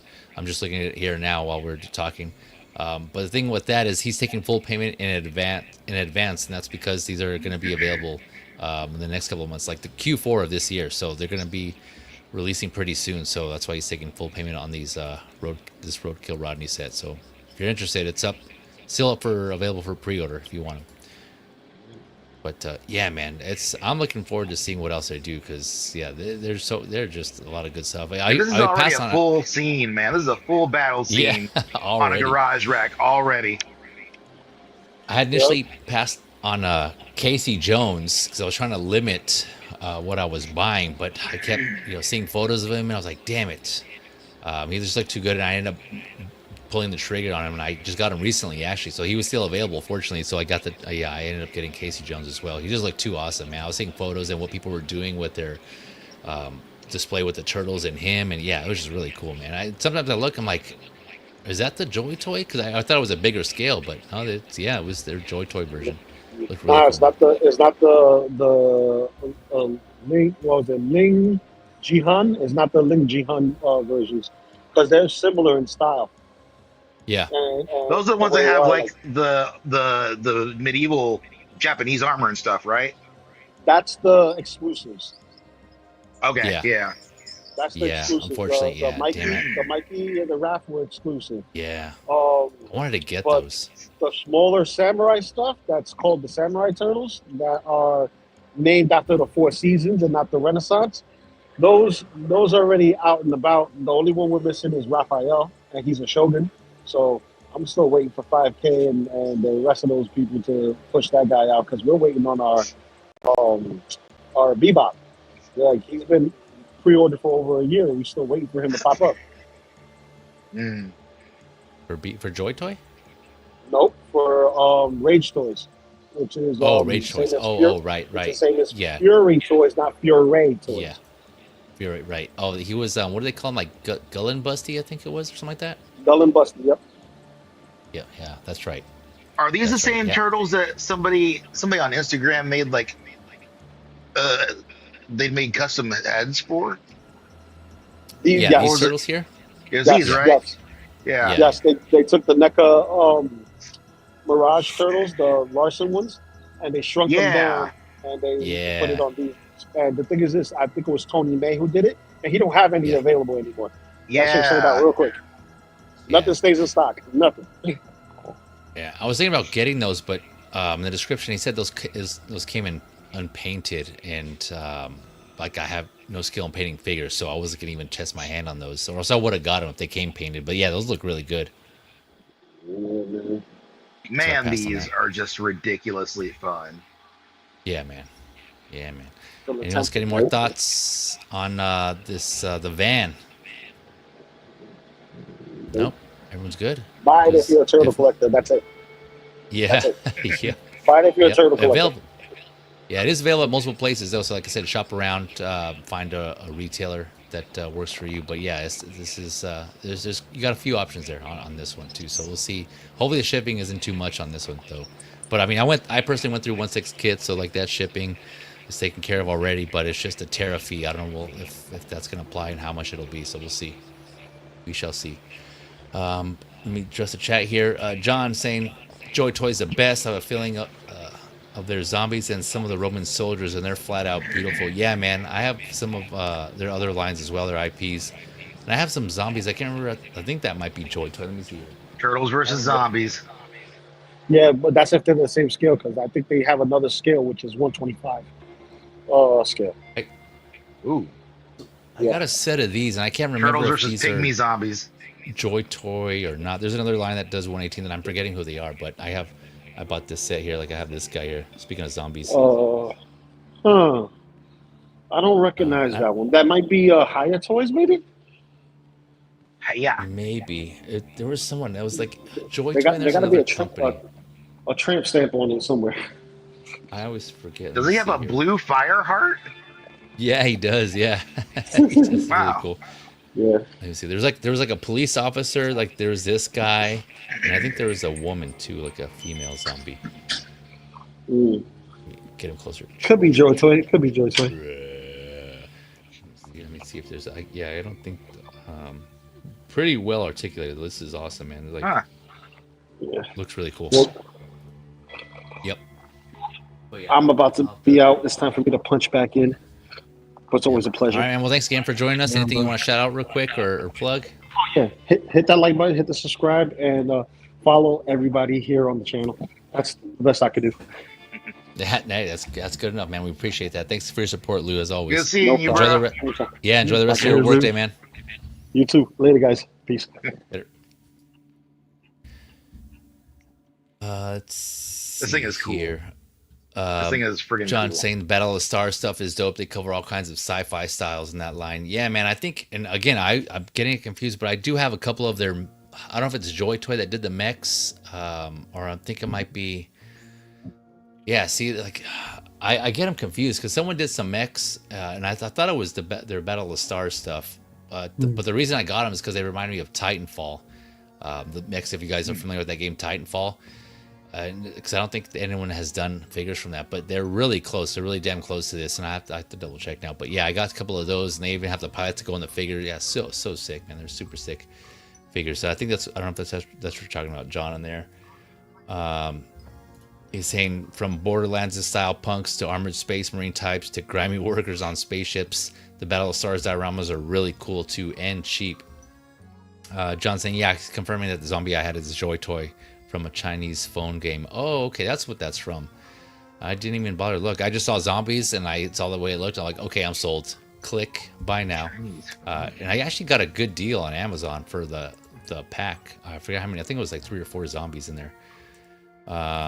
John saying, I have those zombies with the crazy zombie king and the medical lab dioramas. You will love that crazy ass Walker King. Okay, I gotta look that up then. The zombie king and the medical lab diorama. Okay. Hope that's still available. I'll go check that out. Thanks for the tip on that, John. Appreciate that. But yeah, it sounds like we have we're on the same page there with those Joy Toy zombies. Yeah, those look good looking figures though. But gentlemen, if nothing else, we are done. We got through it under 3 hours. Yes, that's a goal. I'd take that as a win in my book. But appreciate you too for joining, talking some of these figs. This is fun, man. There's like a lot of cool stuff. Anything you want to plug or shout out before we go? Take that as a no. Nope. As usual, S-Beam, friend of the channel. His link is in the friends of the channel section. I'll drop X-Men Supreme's link to his IG in the description below after the stream as well. So if you want to check his stuff out, fellow collector, so he has some collectible stuff. Also some humorous, some funny stuff to brighten up your day here and there if you want to check that out. But gentlemen, thank you. As for me, like I mentioned, I will be taking a couple of weeks off because, like I said, I'll be busy going out of town, so I have a lot of things going on. I won't be able to stream the next couple of weeks, so I'll just be doing live stuff. But I will come back. Don't worry, I'm not done. I'm just taking a break. So I do have playlists for all my previous hot talks and figure lowdowns and like all my other miscellaneous stuff. So check those out if you're interested. And of course, as always, appreciate your support. Just appreciate your time. And I still need to do a giveaway. I won't. I know I said I was going to do it on a hot talk. I just didn't have time to put that together, and I wanted to give you all enough time to let you know and inform you of when that's going to happen, so it can be fair for everyone to give them opportunity to join. But yes, that's for a giveaway for one hitting over 300 subscribers, which I definitely appreciate, and then two, this just happened recently. I just realized Feezy's Figures' birthday had passed, and so this is what, like 3 years now. I think it's 3 years. Feezy's Figures is now 3 years old, so double giveaway. So I may do an additional giveaway on that as well. So yeah, man, it's time flies. I can't believe it's already been that long.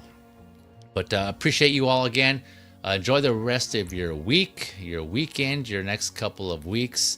Be safe out there on Halloween for those of you that are going out and enjoying festivities, partying, whatever it is. Just, be safe. But of course, as always, have fun. And with that, we'll catch you on the next one. Have a good night, all. Take care.